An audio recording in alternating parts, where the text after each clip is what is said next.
iríamos apresentar isso à imprensa, que não foi apresentado, e começaram uma série de especulações sobre esse plano de retomada. Então, eu solicitei ao presidente uma reunião com os ministros, porque o plano não vai ter efeito se todos os senhores não nos ajudarem, cada um na sua área, claro. Tá? Na hora que nós precisarmos das pessoas para a coordenação do plano, o Ministério que não colocar uma pessoa realmente que seja envolvida e tenha capacidade para poder coordenar e executar, esse Ministério vai ficar mais fraco e aí o plano todo fica meio capenga. Tá? É uma apresentação de 10 minutos no máximo, mas é somente isso. Eu pediria também aos senhores que a finalidade não é reunião de ministros para nós discutirmos nada, simplesmente para apresentarmos o plano. Como é que saiu essa ideia?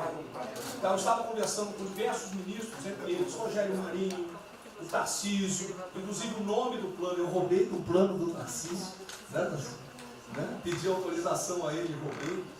É um plano Marshall brasileiro. Né?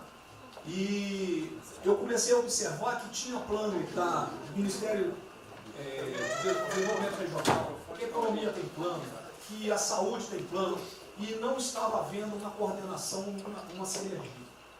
Então esse foi o motivo dessa reunião aqui. Eu vou procurar ser bem breve no objetivo. Por favor, passa para mim. Muito bom. Passou tudo, acabou. Então vamos acabar. Você está no fim, está errado, cara. Passa primeiro, muito bem. Os senhores podem observar o seguinte. Eu comecei com o presidente. O problema, nós estamos invertendo a questão de uma lógica de raciocínio. Nós temos um problema, né? Nós temos esse problema, temos que ver quais são as consequências negativas desse problema. Todo mundo sabia, sanitárias e econômicas. Ninguém tem dúvida, com reflexo em todos os ministérios. Mas o foco não é na solução do problema. O foco hoje, de uma maneira geral, é quem é o culpado. Tá? E nós queremos recolocar, vamos dizer assim, readequar isso aí para como o governo deve reagir a esse problema para achar uma solução para as duas consequências negativas que ocorrem. Próximo. Então, é um programa. O programa se chama Pro Brasil. Tá? Dou crédito ao azar do Tarcísio foi ele ter conversado comigo. Eu gostei e roubei.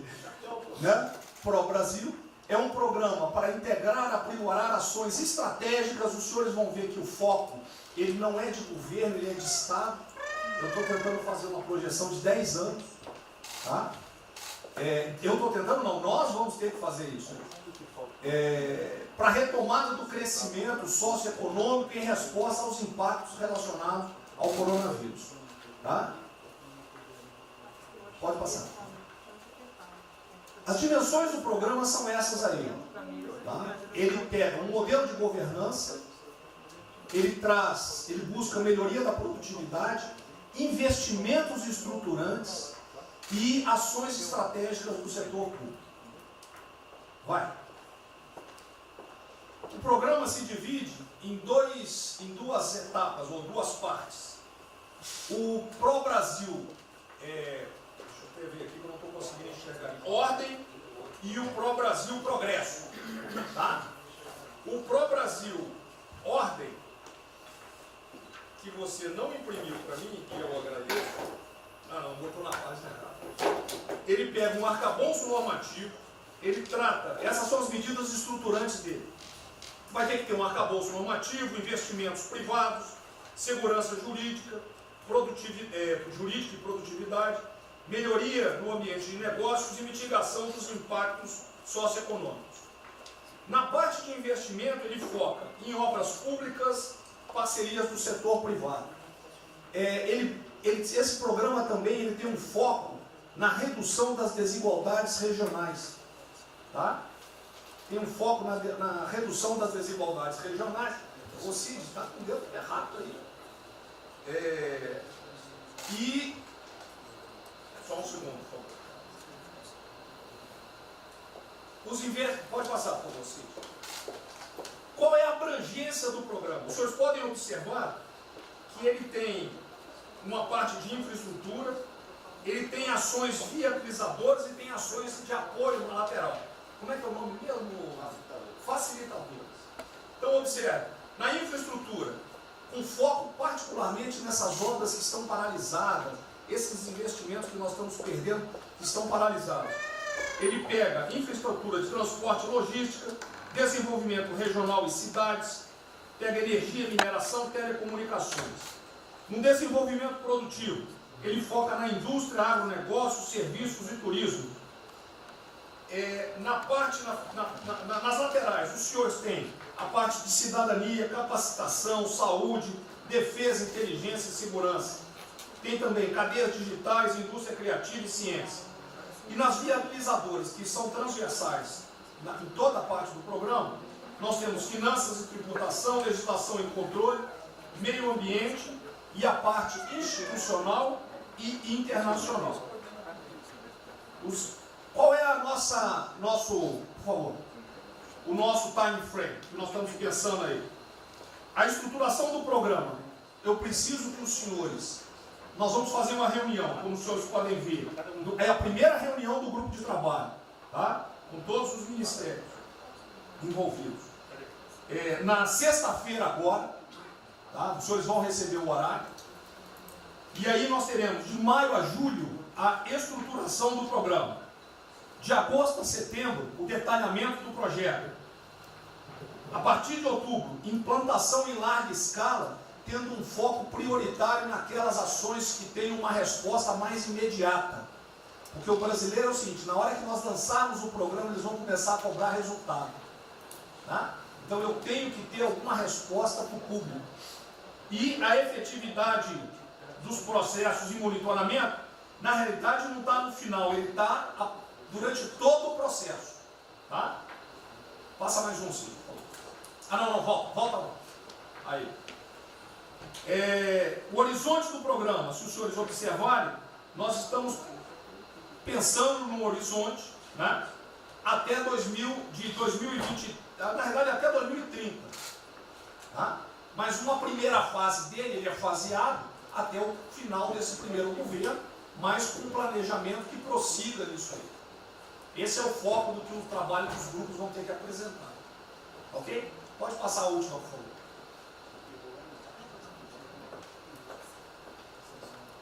É sem som mesmo. Certo? Só um layout para os senhores.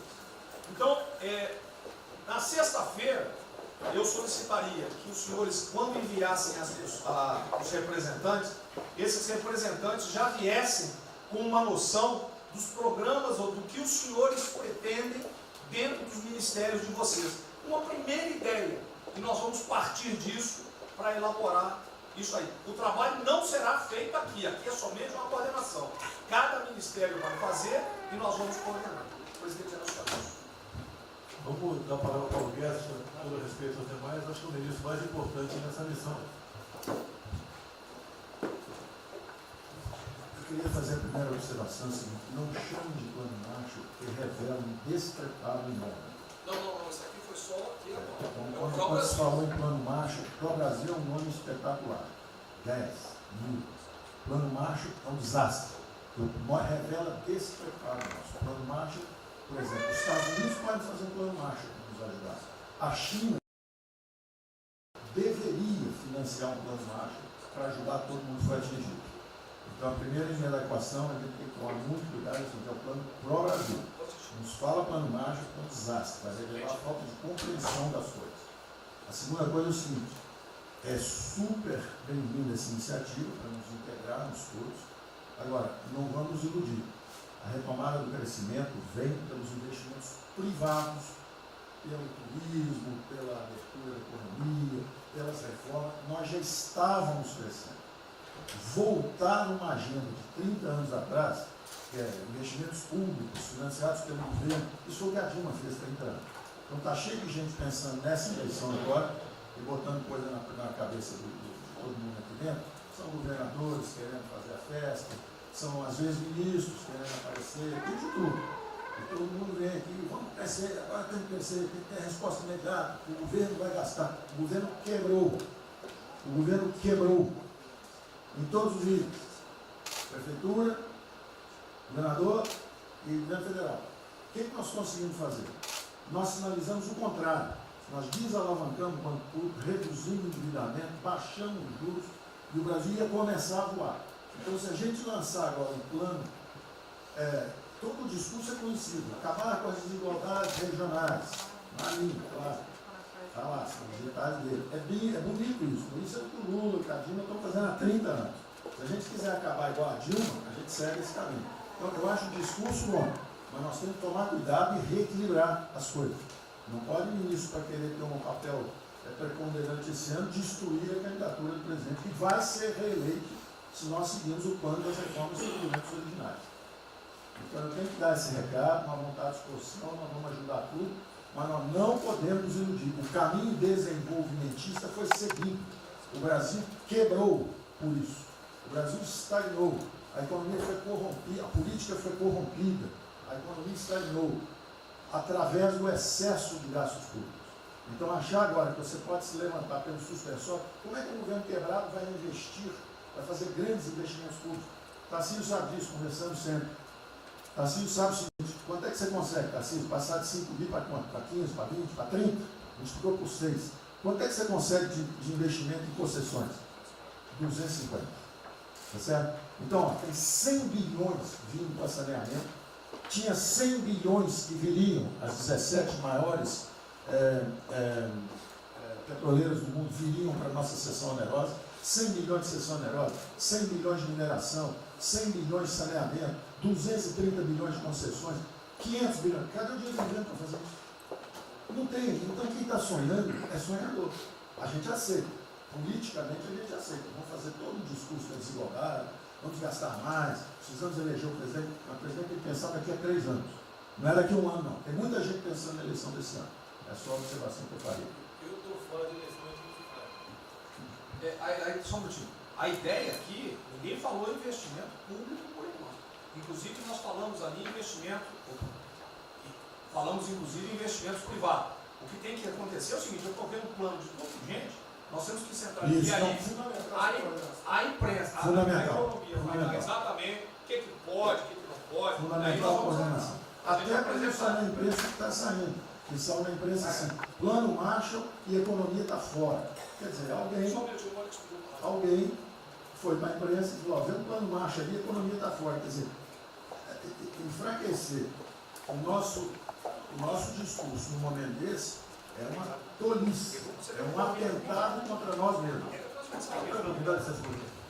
Questão da imprensa. Eu acho que eu resumi hoje no Palácio 20 segundos. Eu não vou falar com vocês, que vocês vão deturpar, vocês inventam e potencializam. Tem que ser o papel de cada um. Não pode um sair daqui no cantinho, foi mais ou menos. Não pode falar nada, tem que ignorar esses caras, 100%. Senão a gente não vai para frente. Tem que estar sendo pautado para esses pulhas. O tempo todo jogando um contra o outro. É a Pedro Cristina contra mim. Não pode jogar a Pedro Cristina, joga ela contra mim. O tempo todo. Tá? Se vocês puderem falar zero com a imprensa, é a saída. Bom, eu vou ser muito rápido aqui, general. Primeiro, parabéns. É fundamental esse processo de coordenação e de centro de governo. Nós precisamos ter isso cada vez mais aprofundado e com melhor qualidade. Segundo, eu quero, não precisa, mas eu quero me somar a essa visão do ministro Paulo Guedes, porque vamos lá. Nós recebemos o governo com 36 mil obras paradas. Oriundas da onde? Do PAC. Só para lembrar. O Abraão tem não sei quantas mil creches. 3 mil creches paradas que somam nessas 36. Então, o que nós trouxemos para o Brasil e como é que nós começamos o ano? Eu vou lembrar, presidente, o senhor sempre disse, é muito triste ver um brasileiro chegar no exterior e ser recebido com o manto da desconfiança. Pois nós passamos, Paulo Guedes, o ano todo, Tarcísio, Tereza, Bento, o nosso ministro Marcos Pontes e outros, andando pelo mundo e fazendo o quê? Vendendo o Brasil. Terminamos o ano, lembra do número, 482 bilhões de investimentos para os próximos 20 anos. Uma boa parte, mineração, petróleo, por aí vai. Recebemos 90 bilhões de bônus de outorga. Nós temos 10 bilhões de dólares do governo da Arábia Saudita que precisa definir onde é que vai votar. Mas o príncipe autorizou. São 50 bilhões de reais a dinheiro de hoje. Então, eu tenho convicção de que nós temos que continuar fazendo o que a gente vinha fazendo. Ou seja, aprofundando a participação da sociedade. Nós temos uma coisa emblemática de que a lei da liberdade econômica, que pela primeira vez na história do Brasil, desde que o Brasil é Brasil, o cidadão diante do Estado tem razão até que o Estado prove ao contrário. Foi isso que fez os americanos, que há 200 anos atrás eram muito mais pobres do que nós, ser muito mais ricos do que nós. Então, o aprofundamento são sim das reformas, é sim ousar e ter uma reforma tributária que baixe o imposto no Brasil, reduz a carga tributária, estou falando sério. A gente nunca discutiu isso entre nós. Mas isso tem que caminhar para isso. Por quê? Porque aí nós damos fôlego à iniciativa privada para que ela faça o que tem que fazer e nós vamos ser mediadores desse processo. Apenas. E sinceramente, eu acho que todo o nosso esforço nos próximos dias tem que ser como é que nós mantemos a nossa linha, porque nós terminamos o ano, ministro Ernesto, ministro Tarcísio.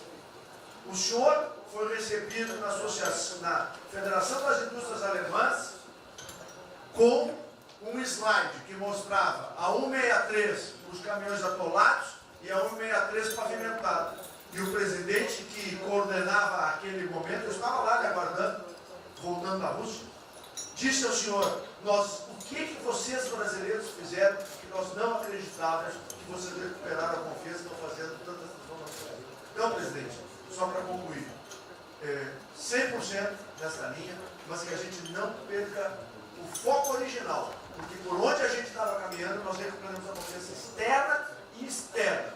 Fomos acometidos de algo muito grave, que é uma doença, e que foi levado ao paroxismo da histeria, o que serve ao interesse de muitos, os mais variados, eu não vou aqui detalhar.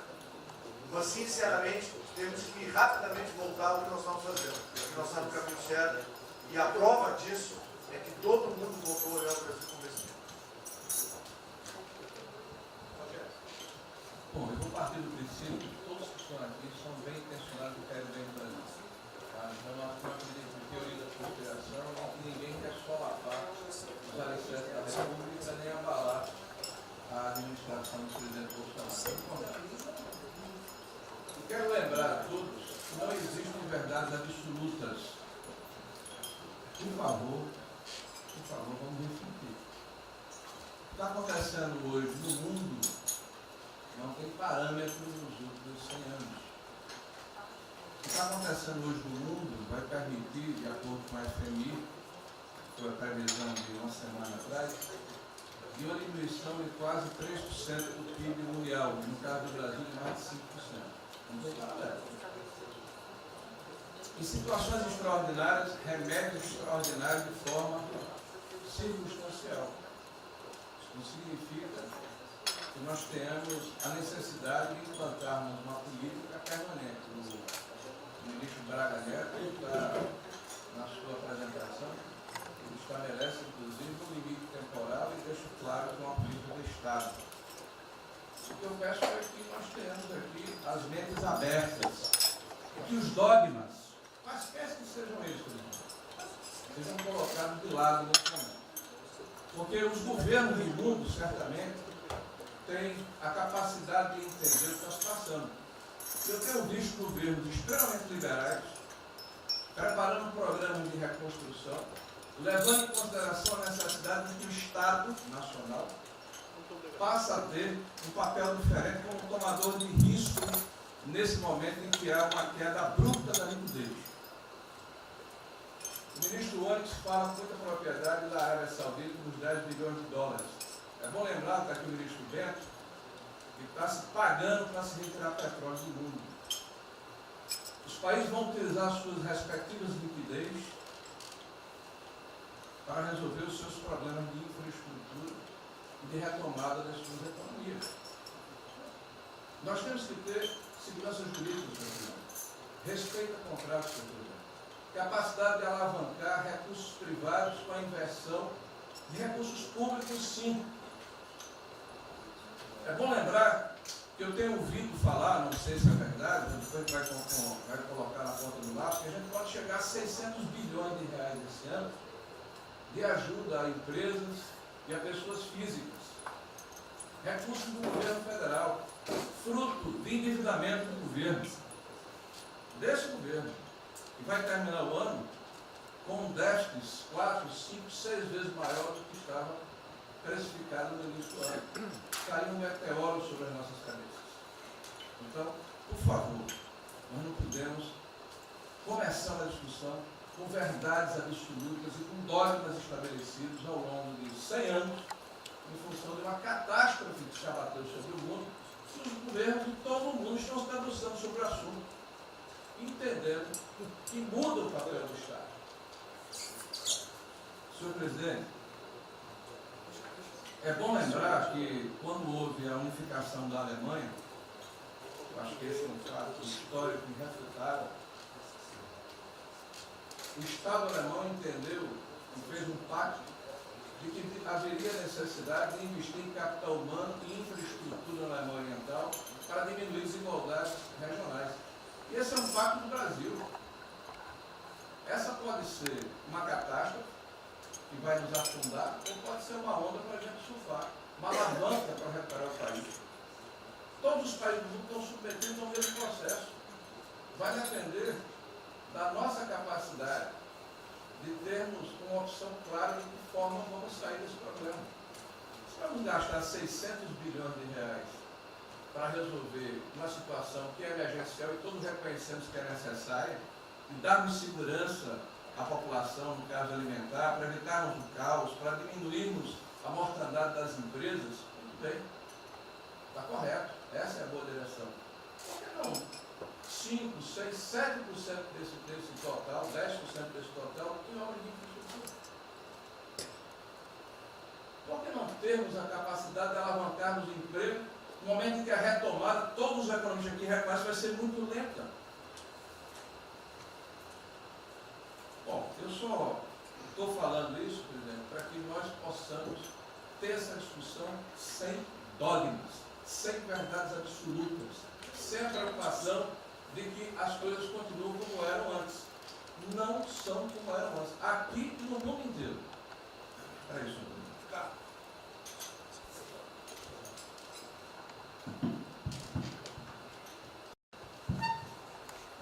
Presidente, estava assistindo atentamente a apresentação do colega Wilson Braga Neto. Na parte final, no slide das questões transversais, ao meio ambiente, mas acho que o que eu vou dizer aqui sobre o meio ambiente se aplica a diversas outras matérias. Nós temos a possibilidade, nesse momento que a atenção da imprensa está voltada quase que exclusivamente para o Covid, e daqui a pouco para a Amazônia, o general Mourão tem feito os trabalhos preparatórios para que a gente possa entrar nesse assunto da Amazônia um pouco mais calçado, mas não é isso que eu quero falar.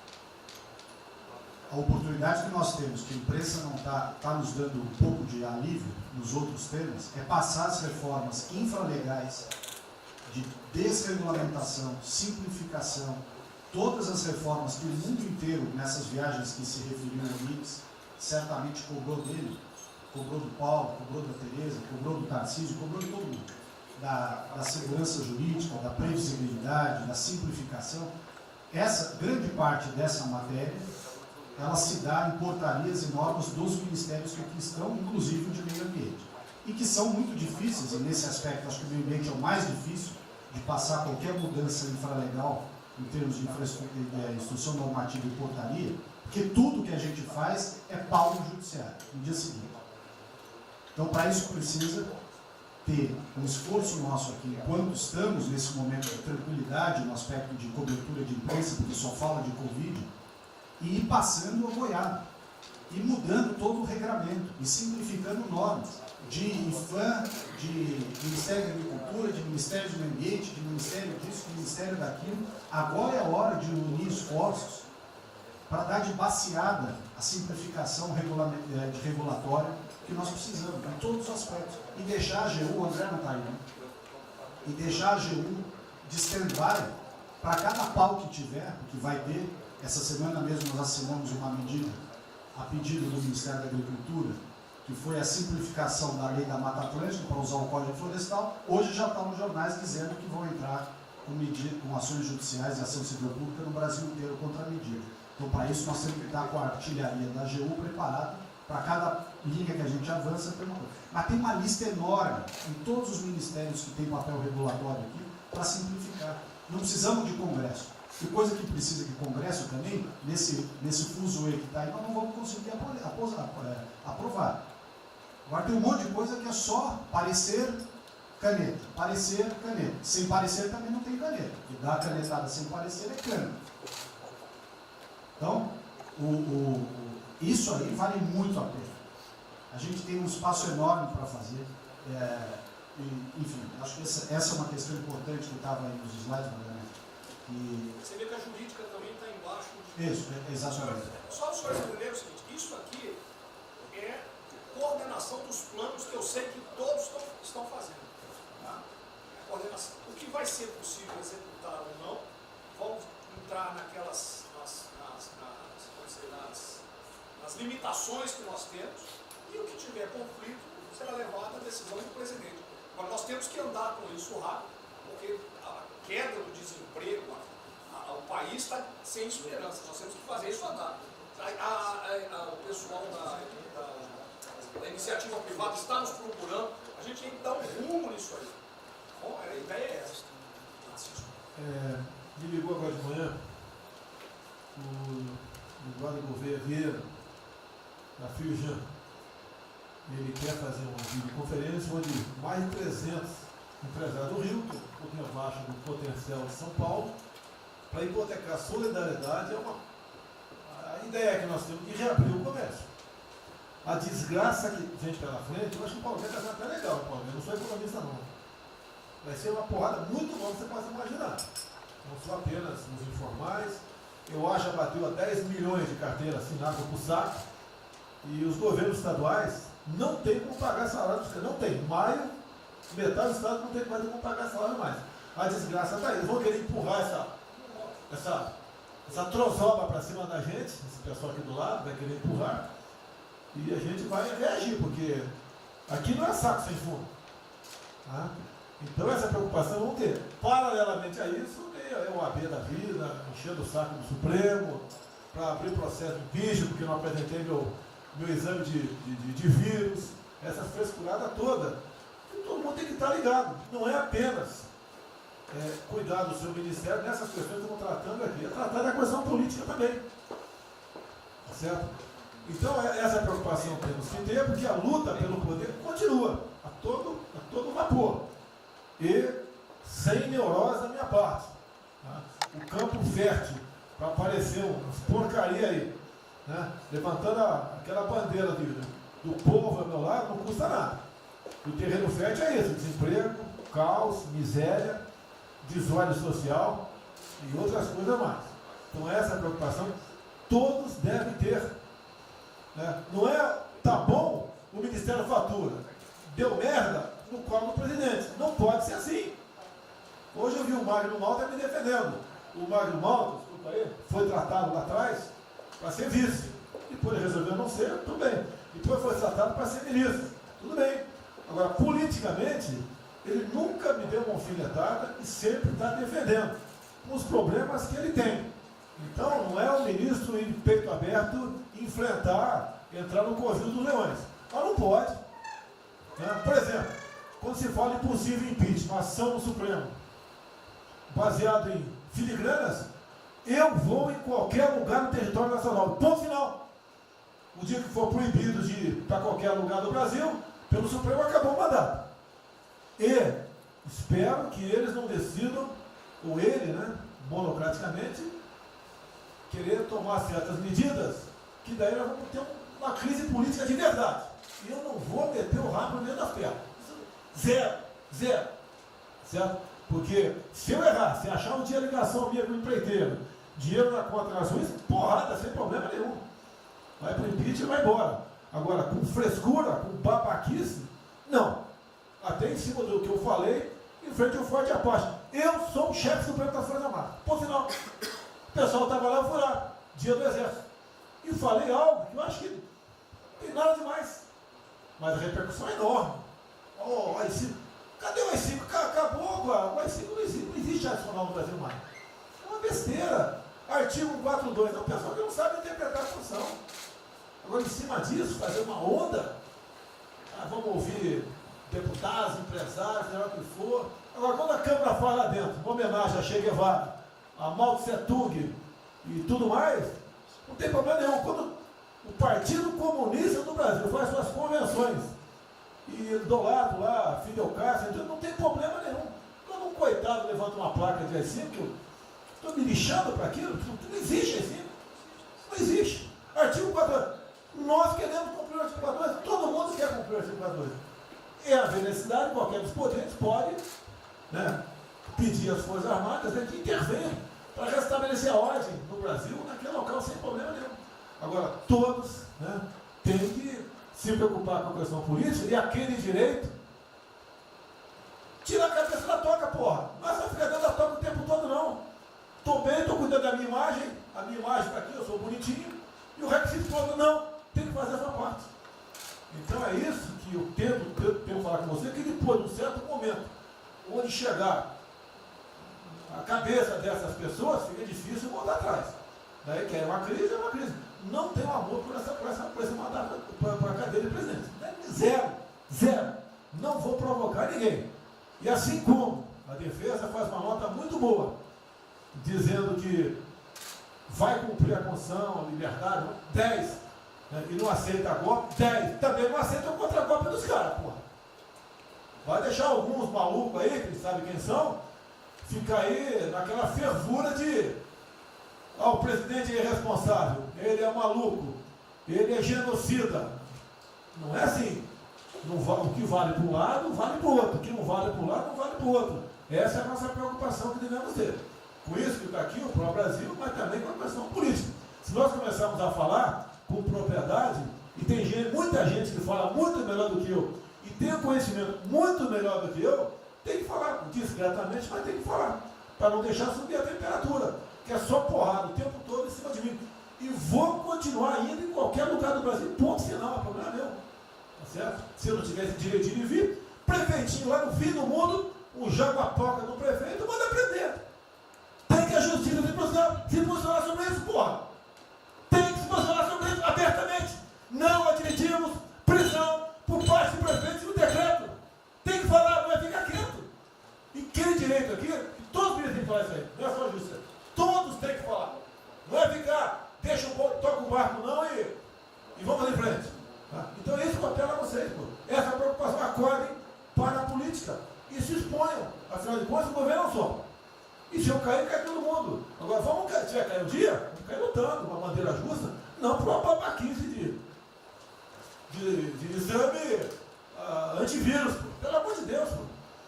Tá? Eu, até já bem claro, de uns 8 anos para cá, quando pedia farmácia de manipulação, um remédio qualquer, eu falava com o médico. Bota um nome de fantasia, porque se for o meu nome para lá, como era sempre um cara manjado, né, tem 3, 4 que vão manipular lá o medicamento, pode me envenenar, pô. E assim é a mesma coisa a questão do vírus, entre outros. De acordo com o interesse, o cara dá negativo, ou dá positivo, depois que deu, vai para a contraprova, vai dar problema. E nós sabemos, tá certo, que nós temos um compromisso com a verdade. Eu jamais mentiria se não tivesse realmente um exame negativo. Jamais eu mentia negativo, deu positivo, vice-versa. Jamais. A verdade é acima de tudo. Então é um apelo que eu faço a todos que se preocupem com política para não ser surpreendido. Eu não vou esperar o bar começar a afundar para tirar água. Estou tirando água e vou continuar tirando água de todos os ministérios. Tocante é isso. A pessoa tem que entender. Se não quer entender, paciência, pô. E eu tenho o poder e vou interferir em todos os ministérios, sem exceção. Nos bancos eu falo com o Paulo Guedes, se tiver que interferir. Nunca tive problema com zero problema com Paulo Guedes. Agora os demais, eu não posso ser surpreendido com notícias. Eu tenho a PF que não me dá informações. Eu tenho as inteligências das Forças Armadas que não têm informações. A BIM tem seus problemas, tem algumas informações. Só não tenho mais porque está faltando, realmente, temos problemas, aparelhamento, etc. Mas a gente não pode viver sem informação. Quem é que nunca ficou atrás da porta ouvindo que seu filho ou sua filha está comentando? Tem que ver, depois que ela engravida, não adianta falar com ela mais. Tem que ver, né? Depois que o moleque encheu os conos de droga, não adianta mais falar com ele, já era. E a informação é assim. Eu estava vendo, estudando esse fim de semana aqui, como é que o serviço chinês secreto trabalha nos Estados Unidos. Qual a preocupação nossa aqui? É simples o negócio. Não deve falar publicamente. Deve falar como? Está todo mundo vendo o que está acontecendo?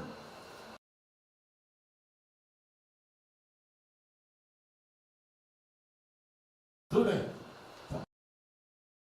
Você tira do porra. Não tira.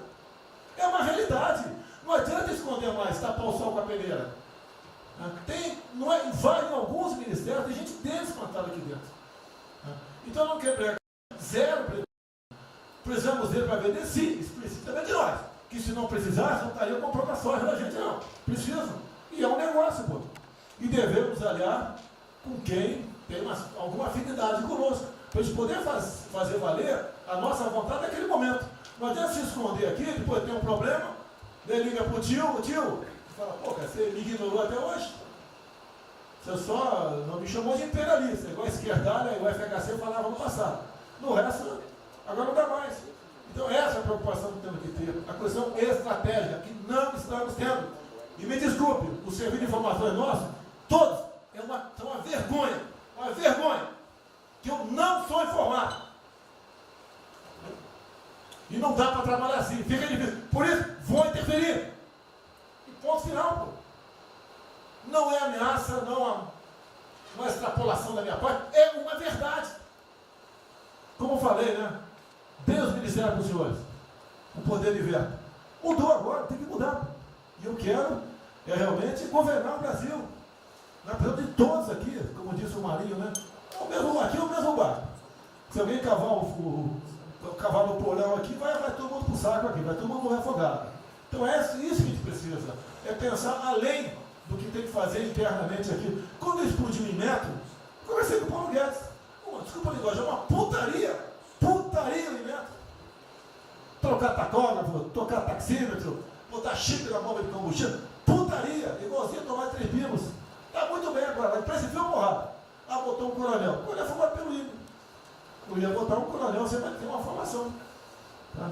E assim nós devemos agir. Como está discutindo agora, IFAM, está lá vinculado à cultura. Eu fiz a cagada em escolher, não escolher uma pessoa que tivesse também outro perfil. Uma excelente pessoa que está lá, tá? Mas tinha que ter outro perfil também. E vamos parar qualquer obra no Brasil. Compara do Luciano Hang. Encontra lá um cocô petrificado de índio, para a obra. Para a obra. O que tem que fazer? Alguém no IFAM que resolva o assunto.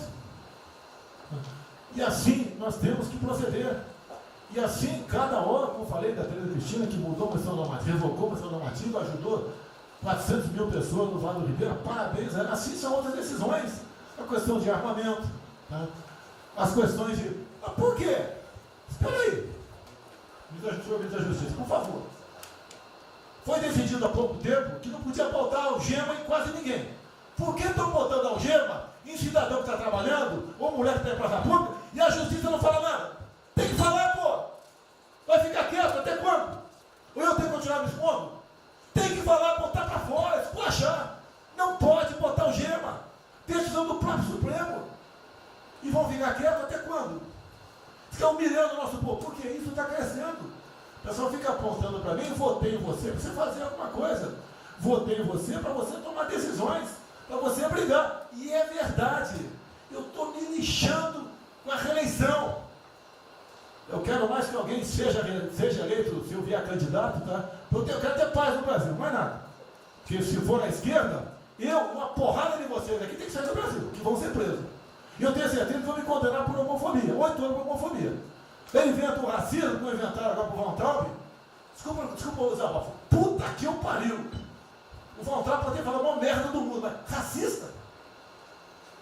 Vamos ter que reagir, pessoal. É outra briga. Tem que ser um governo com altivez.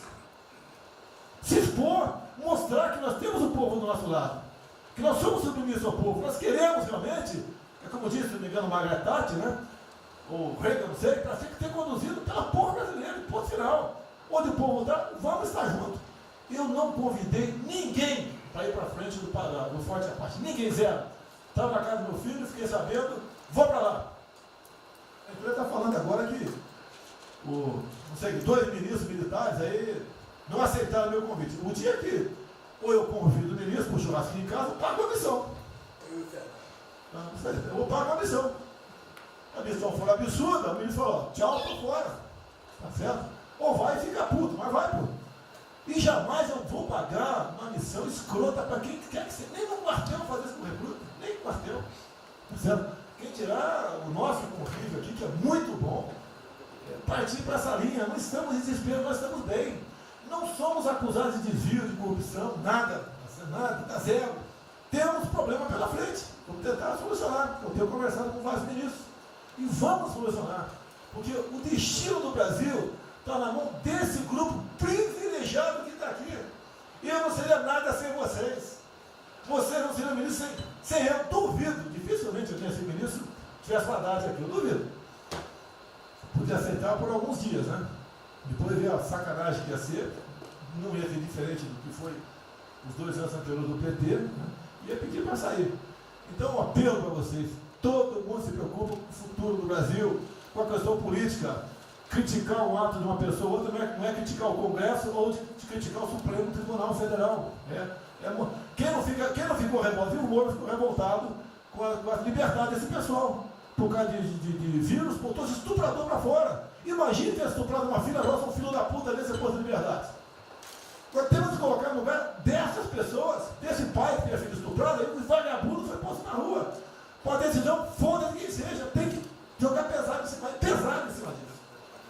Não é um desabafo, pessoal, é uma realidade. O nosso barco está indo, mas não sabemos ainda, no momento, dado o último caso, o vírus, para onde é nosso barco. Pode estar indo em direção ao iceberg. A gente vai para o fundo. Então vamos se ligar, vamos se preocupar. Quem de direito se manifesta com altivez, com palavras polidas, tá? Mas tomar uma posição. Porque não pode tudo veio para a minha retaguarda, tudo. Tá?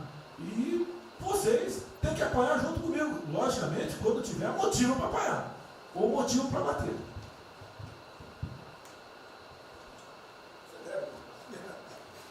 Não, eu já caí.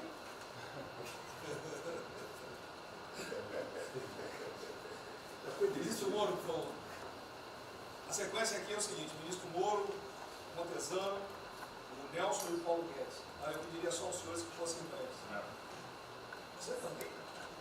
Paulo Guedes quer uma política e quer cobrar os raios. Depois do Moro. Bem, a primeira questão do plano ali que foi apresentado, fica aqui o registro do meu elogio, certo que ele tem que ser preenchido aí nos detalhes, existem as questões econômicas a ser resolvidas lá pelo Ministério da Economia, a ser trabalhado também com as outras áreas econômicas. Só faria uma sugestão aqui, ministro, se pudesse colocar desde logo, em algum momento desse plano, alguma referência importante também à segurança pública e a controle da corrupção. Foram 2 temas centrais, né, nas últimas eleições, e são 2 temas que, embora, claro que o plano vai ficar sujeito aí ao detalhamento necessário, mas acho que é importante ter uma referência inicial para não parecer que nós estamos descurando desses aspectos específicos. Nós não entramos em detalhes, porque isso aqui, o senhor viu que todos os ministérios praticamente responderam, isso aí para mim viria no detalhamento do ministério, mas eu acho que politicamente cabe. Não, sim. Não, eu entendo que cabe no detalhamento, mas acho que uma referência, né, seria interessante. Tem que apontar também que foi uma vitória do governo, do presidente. No ano passado houve uma queda expressiva desses principais indicadores criminais. Isso, embora seja mais vinculado com a questão da vida e segurança das pessoas, também é um fator importante para o investimento econômico, para também melhorar o ambiente econômico. E o controle da corrupção também é pressuposto. Né? Então, faria exclusivamente essa sugestão específica. Muito obrigado. Já está anotado. Montezano? Ministro, primeiramente, parabéns. Acho que é um momento oportuno para a gente começar a falar no dia seguinte. O próprio ministro Guedes, nas discussões que temos tido nas últimas semanas, tem nos orientado. O BNDES foca na reconstrução, foca no dia seguinte, porque a crise de saúde vai demorar alguns meses e a reconstrução muito mais meses do que isso. Então é muito oportuno a gente já começar a discutir isso. Segundo, aqui eu subscrevo as palavras do ministro Salles. O que a gente tem observado nos projetos e concessões, etc., uma parte crítica essa legislação para o funcionamento da máquina pública. É um momento muito oportuno para a gente aproveitar isso. Isso faz uma baita diferença no preço de um projeto, na velocidade, faz muita diferença. Então, eu subscrevo aqui as palavras do ministro Salles. E, por último, ministro, quando eu assumi o banco em julho, o banco estava montado como uma fábrica de empréstimo. O banco, durante 15 anos, foi uma fábrica de empréstimo. De julho até hoje, a gente fez uma reestruturação completa no banco, montando o que eu acredito hoje ser já o maior banco de investimento do Brasil em pessoas, e um banco de investimento de serviços focado em planejamentos econômicos setoriais e estruturação de projetos. Tá? O banco já está atuando dessa forma. Temos um vasto conhecimento setorial, um vasto conhecimento de planejamento, já está rodando a contento, e esse BNDES de hoje se parece muito mais com o BNDES de 20 anos atrás, que era o BNDES que planejava e estruturava esses projetos no Brasil. Então, eu queria colocar aqui à sua disposição, que nos use, estamos a serviço. Então, o que o senhor achar adequado e razoável, tanto no fornecimento de informações, mas como também nesse planejamento, na coordenação, temos já um modo operante, uma estrutura que é plug and play. Se o senhor quiser usar, já está pronta para rodar para esse tipo de mapeamento e estruturação de projeto. Então, por favor, sinta-se bem à vontade de nos usar integralmente aqui na coordenação desse projeto, caso o senhor entenda adequado. Tá? Tiago. Nelson. Bom, estou chegando aqui, então é importante que eu coloque para vocês como é que a gente vai trabalhar. A saúde é fundamental, porque enquanto a gente não mostrar para a sociedade que a gente tem o controle da doença, da saída dela, qualquer tentativa econômica vai ser ruim, porque o medo vai impedir que você trate a economia como uma prioridade. Então, controlar a doença hoje é fundamental. E controlar a doença não significa que a gente vai curar a doença em uma semana, mas que a gente não é um barco à deriva e que a gente tem uma estratégia para trabalhar essa doença. Então, são 3 coisas que a gente vai trabalhar. Primeiro, a informação, para entender o que é a doença, qual é a evolução dela, como é que está a infraestrutura para cuidar da doença. Porque um dos grandes problemas que a gente tem hoje, se a gente olhar o Brasil hoje, ele é um dos melhores países em número em relação à mortalidade. O que assusta é você ver que o hospital não consegue atender, a gente do frigorífico, a gente está abrindo cofre em algum lugar para enterrar, e isso traz medo. E o medo impede que qualquer outra atividade tenha sucesso. Porque enquanto isso não for sanado, o restante vai ter muito pouca chance de ser comprado pela sociedade. A segunda coisa é estruturar a operação de cuidado.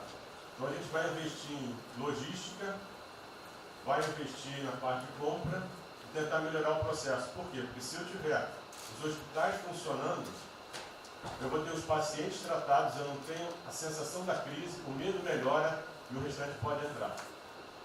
E a terceira coisa é a gente deixar claro um programa de saída do isolamento e do distanciamento.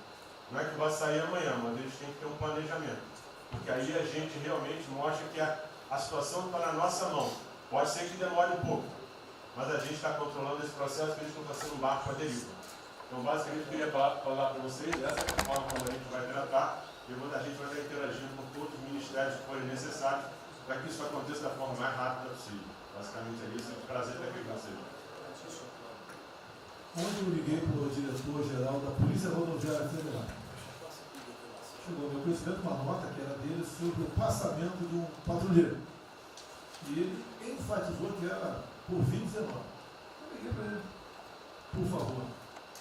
O que mais? Ele era obeso, era isso, tinha comorbidades. Mas ali na nota dele só saiu Covid-19.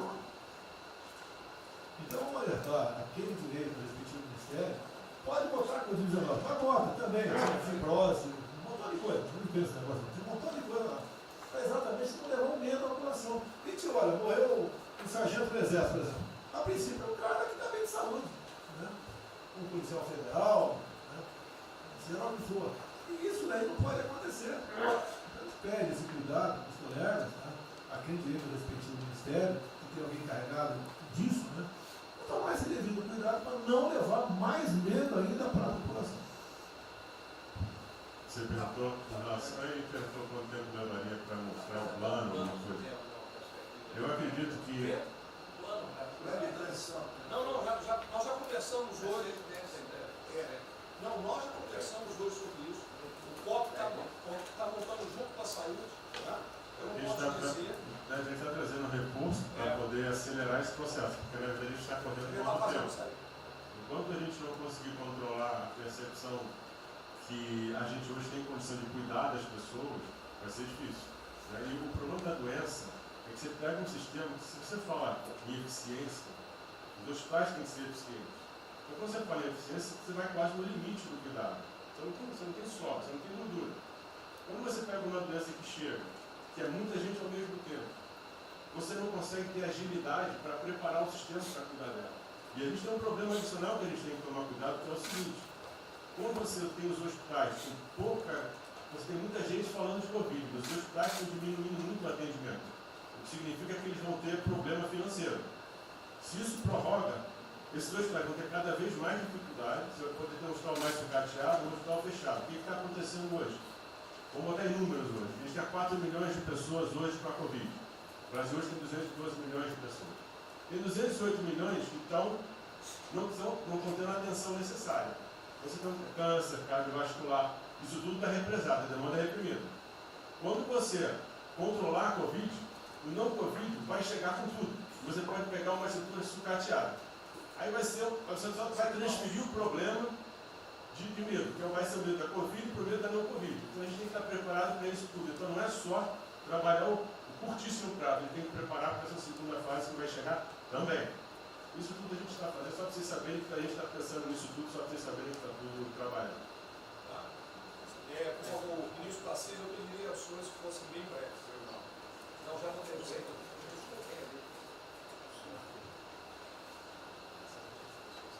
Só para louvar a iniciativa, acho que é importante essa coordenação da Casa Civil. Tenho certeza que é o que a sociedade espera isso de nós. A boa notícia é que a gente vem conversando com os investidores, eles estão interessados no nosso programa de concessão. Claro que a gente vai ter que ajustar alguma coisa nos projetos em função da percepção do nível de risco.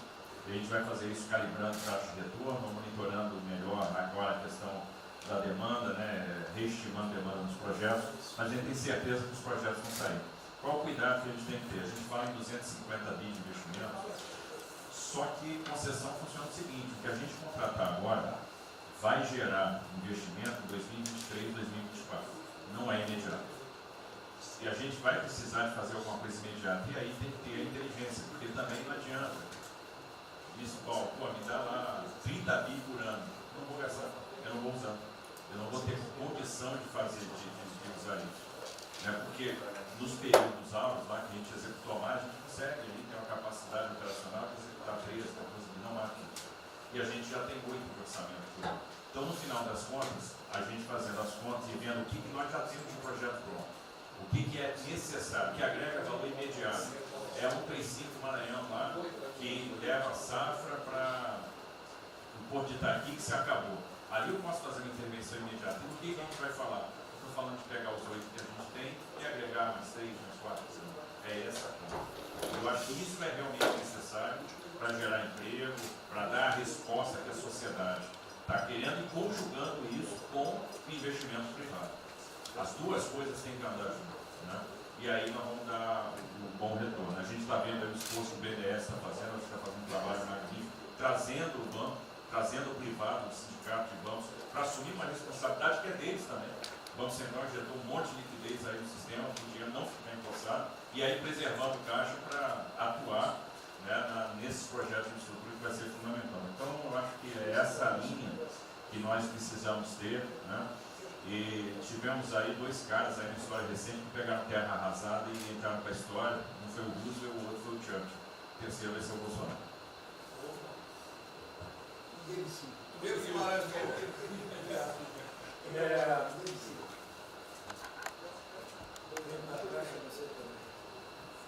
Peço aos senhores que sejam breves. São só 5 pontos muito rápidos. Primeiro, presidente, o maior programa da história do mundo de inclusão social, digital, que nós estamos fazendo nesse governo, pessoas que tomavam dinheiro a 25% ao mês. Quer dizer, todos os ladrões lá, PT, PMDB, PSDB, aquela ladroagem toda, 25% ao mês. E ninguém se indigna. Esse governo se indignou, o governo dos liberais. Então, assim, acho que a gente está com problemas narrativos. Hoje de manhã, por exemplo, o pessoal da Band queria dinheiro. O ponto é o seguinte, vai ou não vai dar dinheiro para Bandeirantes? Ah, não vai dar dinheiro para Bandeirantes? Passei meia hora levando porrada, mas repliquei. E falei, olha, vocês estão em casa? Eu tenho 30 mil funcionários na rua. Não tem esse negócio, essa frescurada de home office. Eu já visitei 15 agências. E você em casa? Aí o pessoal ficou um pouco mais calmo.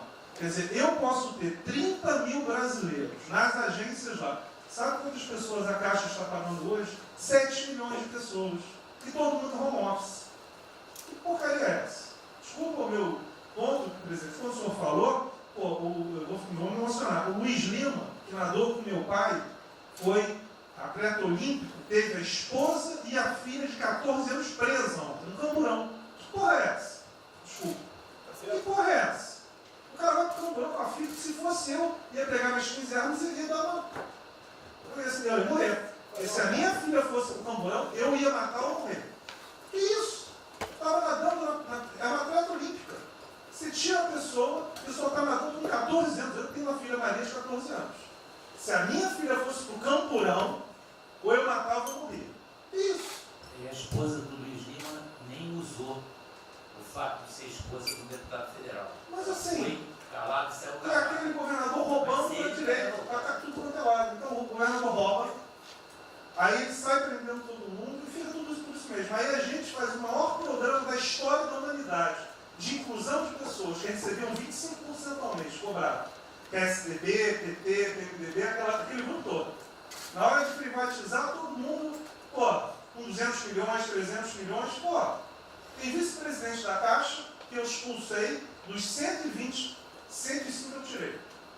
E se o senhor precisar, obviamente, meu chefe, o ministro Paulo Guedes, ele decide. Não tem problema.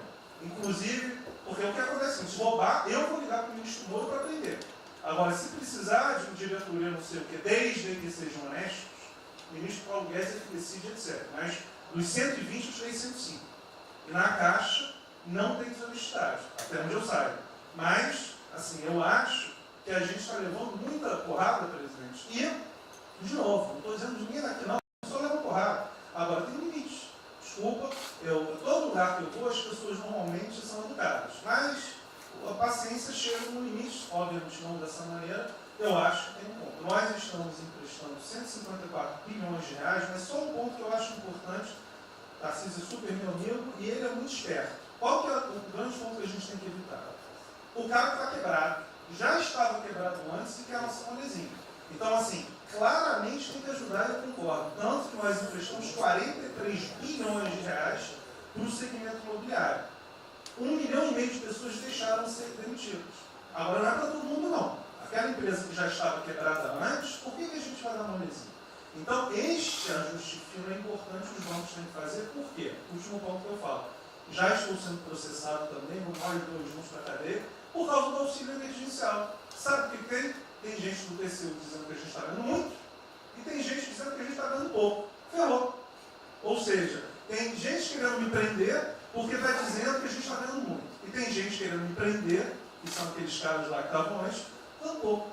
Vão acabar sendo presos, mas o que a gente não vai fazer? Deixar 30, 40, 50 milhões de pessoas passarem fome. Então, é só o meu recado dizendo o seguinte: a Caixa, o Banco de todos os brasileiros. Poxa, a gente está com 30 mil pessoas. Eu passo ligando, 45 pessoas na Caixa tiveram coronavírus. 2 faleceram, um, na verdade, com 70 anos, já estava aposentado, e outro. A pessoa, eu chorei mais do que a pessoa, a mãe.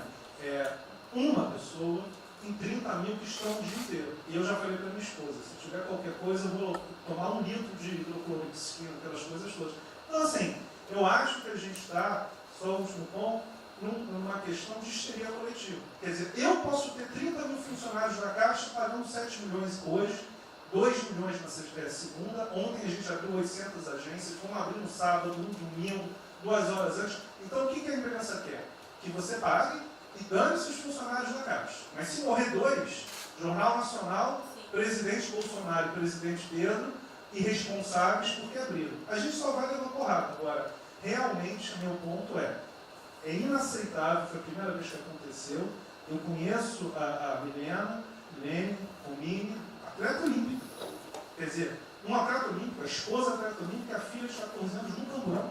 Eu não sei se eles botaram lá atrás ou no meio. E aí você solta o estuprador, então eu acho que realmente tem uma questão. De novo, eu quero só reforçar uma coisa. O ministro Moro, em um dia, resolveu um problema muito importante. Muito obrigado, ministro. O que aconteceu? Os guardas, né, os que ficam dentro da agência, não poderiam, por legislação, estar fora. O que aconteceu? O ministro, 5 horas, resolveu o problema.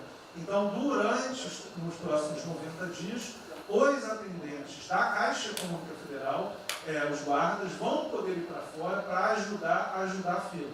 Né? Ou seja, tem uma fila, tem 250 agências e tem 500 pessoas na fila.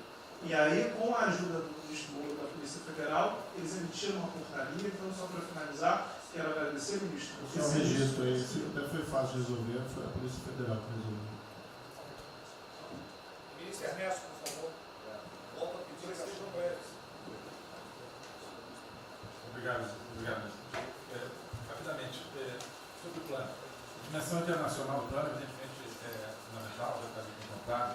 Eu queria mencionar o seguinte: eu acho que é fundamental que essa dimensão internacional não seja simplesmente uma adaptação nossa ao cenário internacional, mas que ela leve em conta a capacidade que o Brasil hoje tem de influir no desenho de um novo cenário internacional.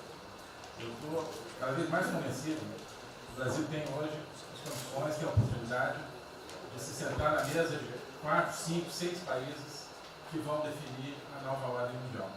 Um dia, na conversa do presidente com o primeiro-ministro, o indiano disse que vai ser tão diferente o pós-coronavírus, o pré, quanto o pós-segunda guerra, o pré. Eu acho que é verdade, e assim como houve um Conselho de Segurança que definiu a ordem mundial, 5 países depois da Segunda Guerra, vai haver uma espécie de novo Conselho de Segurança, e nós temos dessa vez a oportunidade de entrar nele e acreditar na possibilidade do Brasil influenciar, ajudar a formatar um novo cenário. E esse cenário, acho que tem que levar em conta o seguinte: estamos aí revendo os últimos 30 anos de globalização. Vai haver uma nova globalização. O que aconteceu nesses 30 anos? Foi uma globalização cega para o tema dos valores, para o tema da democracia e da liberdade.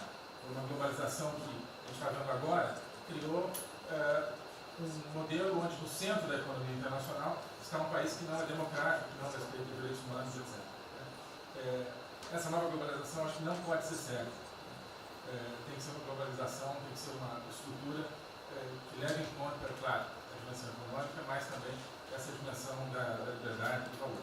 E da mesma maneira, acho que o plano está apontando para isso, na nossa dimensão nacional, também não pode ser um plano cego para essas dimensões daquilo que nos traz, né, que traz o projeto do presidente, que é não simplesmente a eficiência, a pujança, o crescimento econômico, mas a liberdade, o combate à corrupção, a reinvenção do Brasil livre, do Brasil livre dessas mazelas que nós pensamos. Obrigado. Obrigado, ministro. É o último que colocou. Não, é bem rápido. Eu só vou voltar na história. história breve, queria lembrar que no fim do governo Dilma a taxa de juros era 14,5%, a curva, mas a taxa longa era 20%. E aí quando a gente olha o que aconteceu e o que proporcionou a taxa de juros cair, é interessante, porque teve um dia, 18 de agosto, saiu uma manchete no jornal que todos os elementos apontavam que ia ter o teto de gastos. Naquele dia, a curva de juros começou a cair, e foi quando depois o presidente do Banco Central anterior começou a cair os juros. Ele caiu os juros até o nível de 6,5%, estabilizou, teve a incerteza das eleições, com a incerteza do PT poder voltar, a taxa piorou. Depois, curiosamente, quando o mercado entendeu que ia ter a Previdência, foi quando abriu espaço para botar os juros novamente. Então, a razão dos juros ter ido de 14,5%, 15% ou 20% para o que está hoje foi o fato da sociedade e do mercado ter entendido que o governo ia ter disciplina em relação às contas públicas. Isso a gente não pode esquecer. Tá? Me permite, Roberto, então você está dizendo aí que não só a Selic tem como uma taxa longa, nós devemos basicamente a PEC do teto, é isso? Isso. Estou dizendo exatamente isso. E depois também a Previdência. Então, dito isso, eu acho que é importante a gente passar essa mensagem. Um outro tema só, aí em relação ao plano, 3 pontos só que eu acho importantes. A gente tem feito reuniões entre os banqueiros centrais de vários países do mundo, quase todas as semanas. Eu acho que tem 3 pontos que são importantes. Primeiro, existe um consenso hoje que o mundo privado está com muito medo de tomar risco. Então, que não vai ter como ter uma saída rápida sem que o governo não entre de alguma forma no mundo risco. Porque o mundo privado está com medo de tomar risco pelo fator medo. Que é o fator que o doutor mencionou, que eu acho que é muito importante. Se amanhã você permitir todo mundo no estádio de futebol com o jogo, será que todo mundo vai sair de casa? Vai. Qual é o fator medo? E o fator medo é interessante, porque quanto mais informação você tem, mais medo você tem. Porque a mídia joga medo. Então você tem hoje uma classe mais alta que tem mais medo que a classe mais baixa, exatamente porque eles têm mais acesso à informação e a informação enviesada.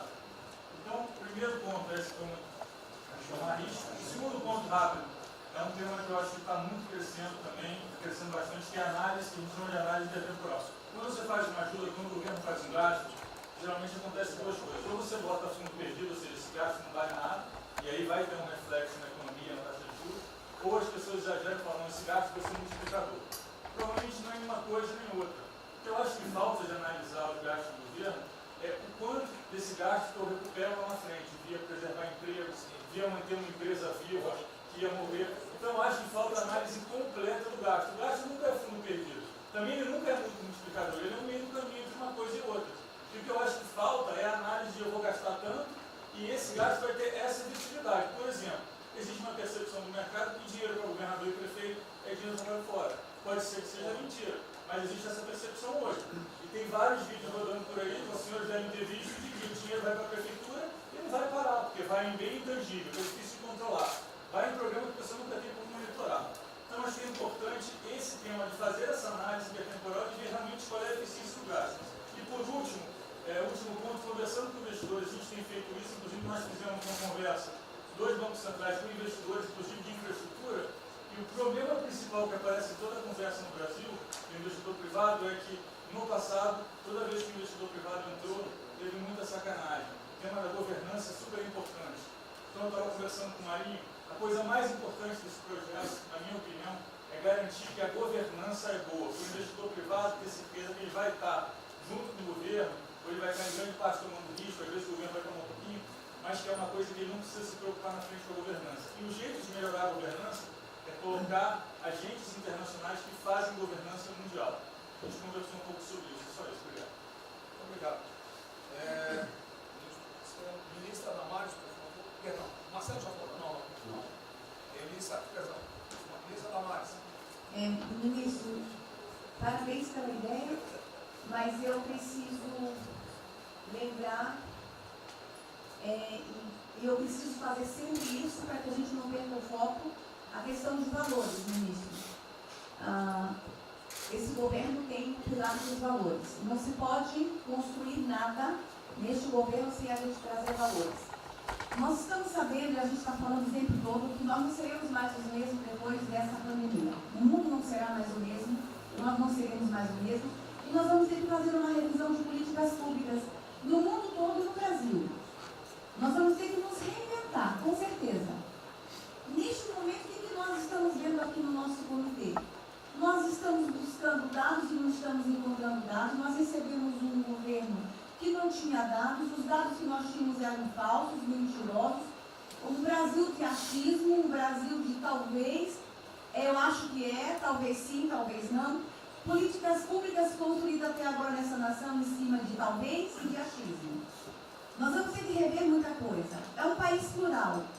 Quando a gente foi buscar os povos tradicionais agora para a gente construir enfrentamento ao coronavírus, nós descobrimos, ministros, que nós temos 1.300.000 ucranianos no Brasil. Ninguém nunca falou de ucranianos para nós no Brasil. Com a sua cultura totalmente preservada no Brasil. Nós estamos com 1.500.000 ciganos, eu falava de 1.300.000 e são 1.500.000 ciganos. Nós estamos... Então, presidente, nós vamos ter que rever muita coisa na aplicação das nossas políticas públicas no Brasil. Os nossos seringueiros são em números maiores do que a gente imagina no Brasil. Então, tudo que nós formos construir, nós vamos ter que ver, ministro, a questão dos valores também. A questão, os nossos quilombos estão crescendo e os meninos estão nascendo nos quilombos e seus valores estão lá.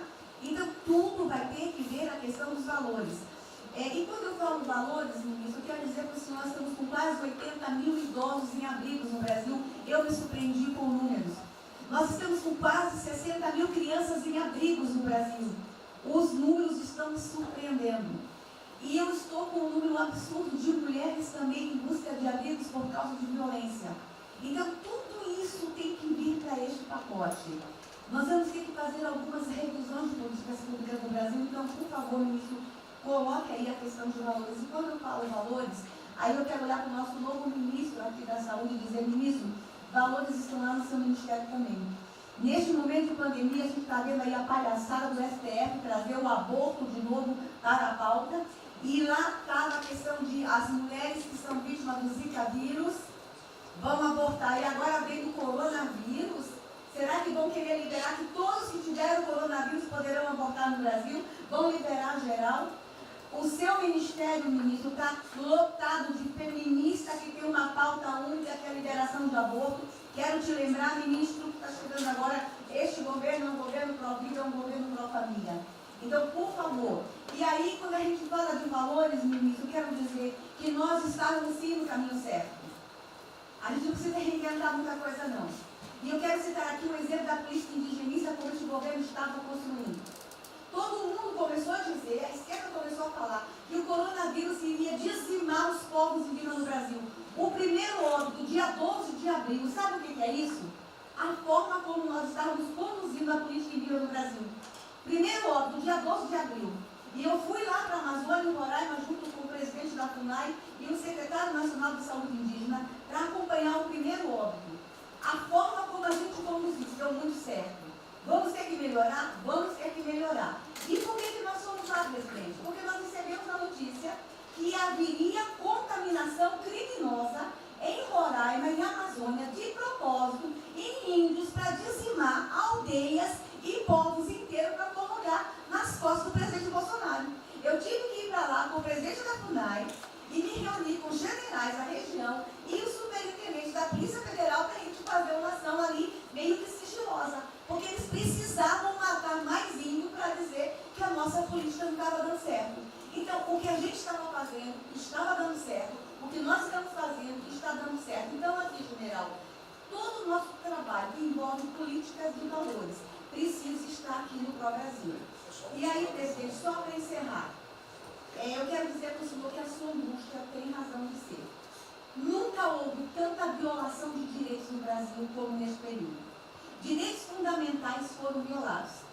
No nosso Disque 100 tem mais de 5.000 registros, ministros, de violação de direitos humanos. Mas o senhor tem uma ministra de direitos humanos e uma equipe muito corajosa. São mais de 5.000 procedimentos e ações que estão sendo construídos. Governadores e prefeitos responderão ao processo. Idosos estão sendo algemados e jogados dentro de camburões no Brasil. Mulheres sendo jogadas no chão e sendo algemadas por não terem feito nada. Nós estamos vendo padres sendo multados em R$90.000 porque estavam indo da igreja com 2 fiéis.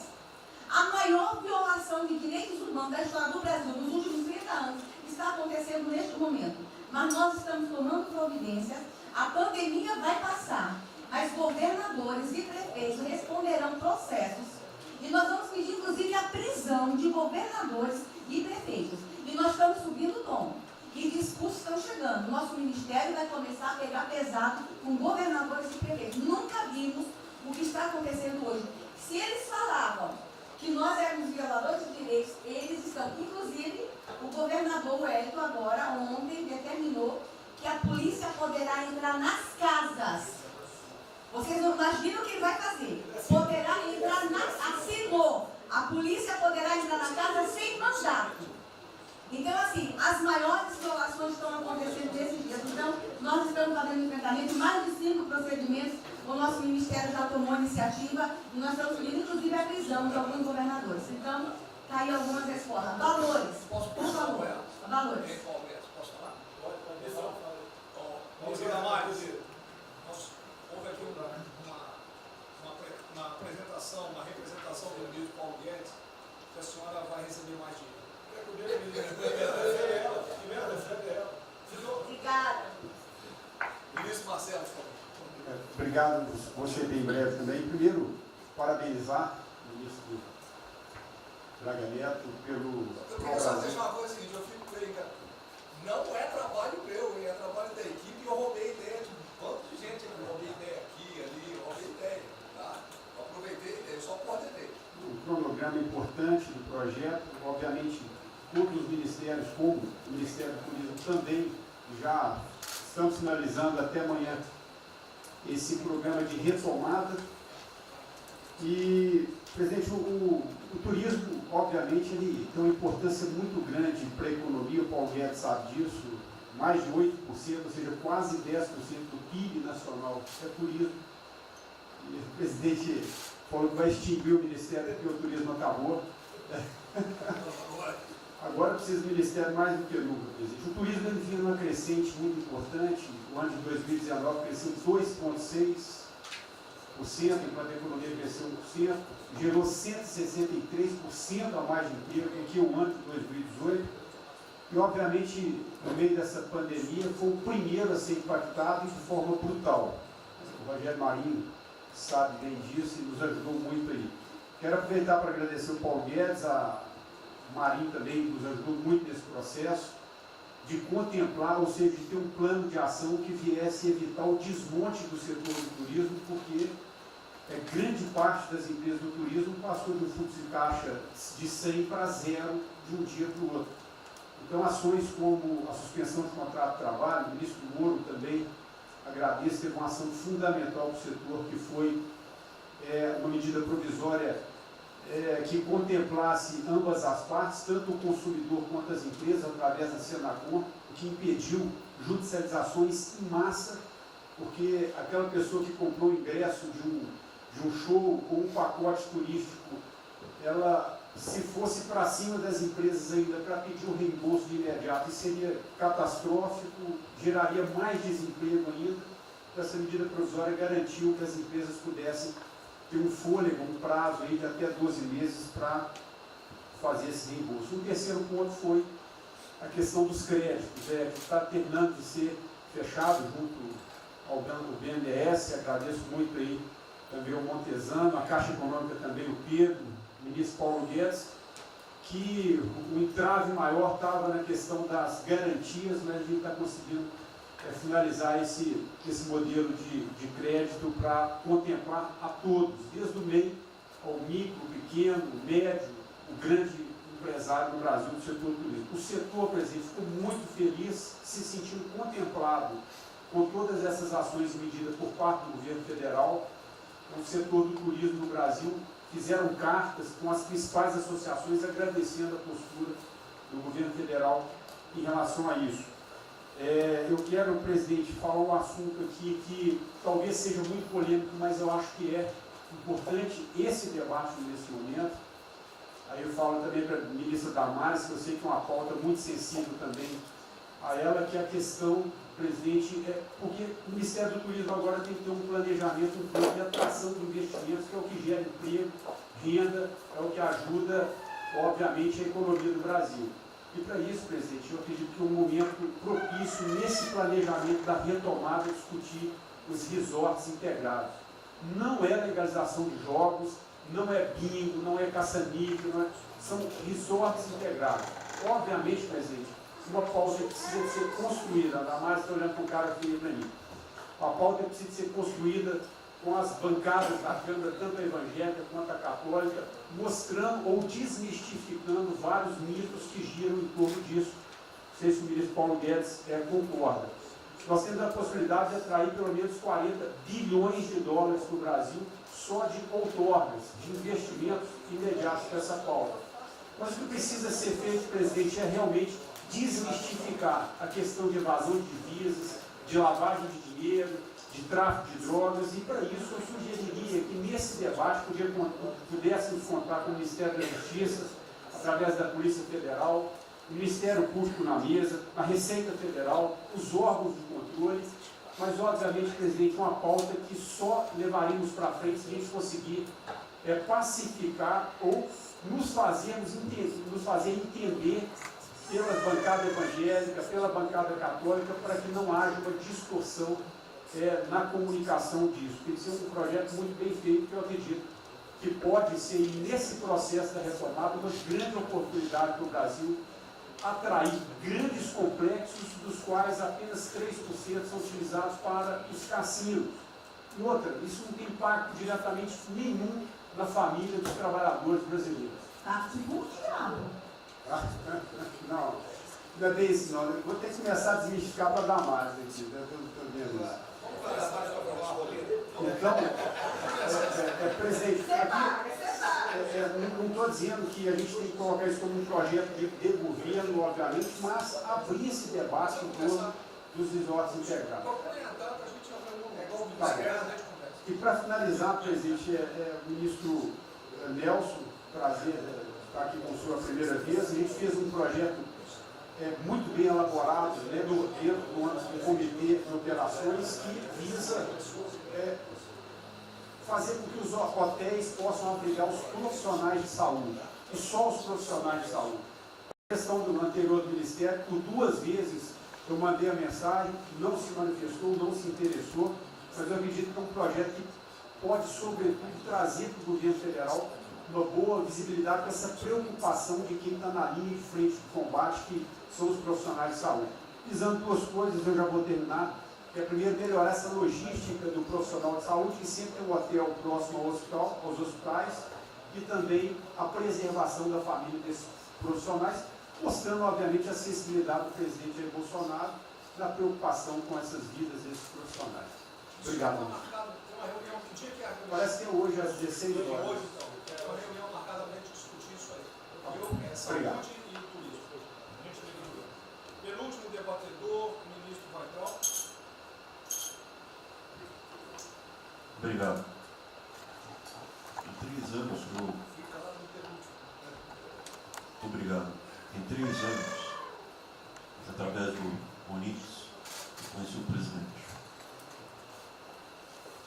Nesses 3 anos eu não pedi uma única conselho, não tentei promover minha carreira,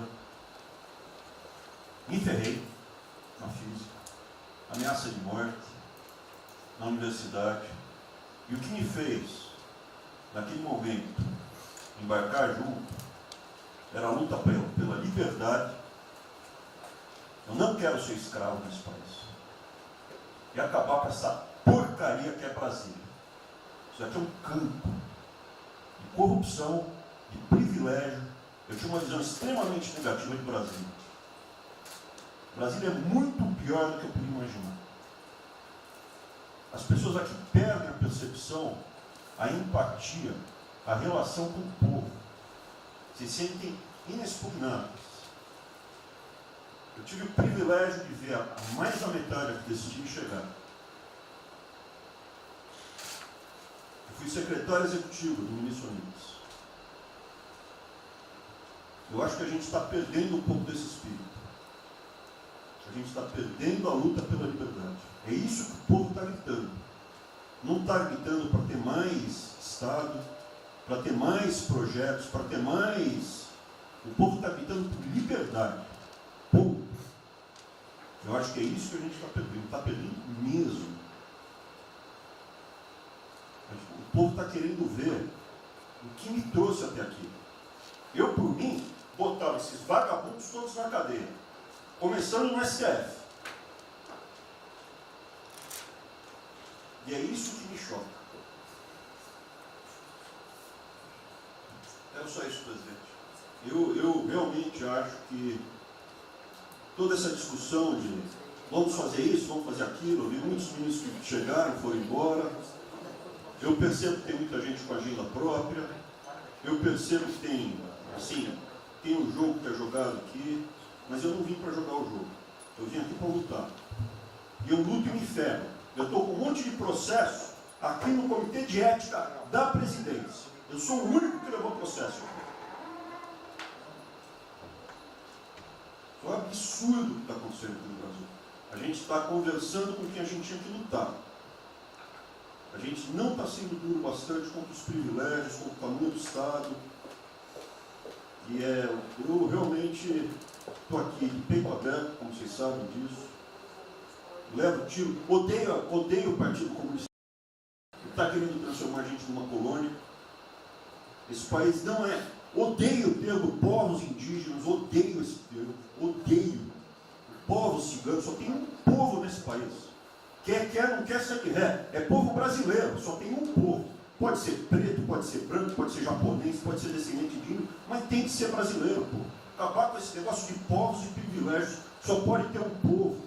Não pode ter ministro que acha que é melhor do que o povo, do que o cidadão. Isso é um absurdo, a gente chegou até aqui. O senhor levou uma facada na barriga.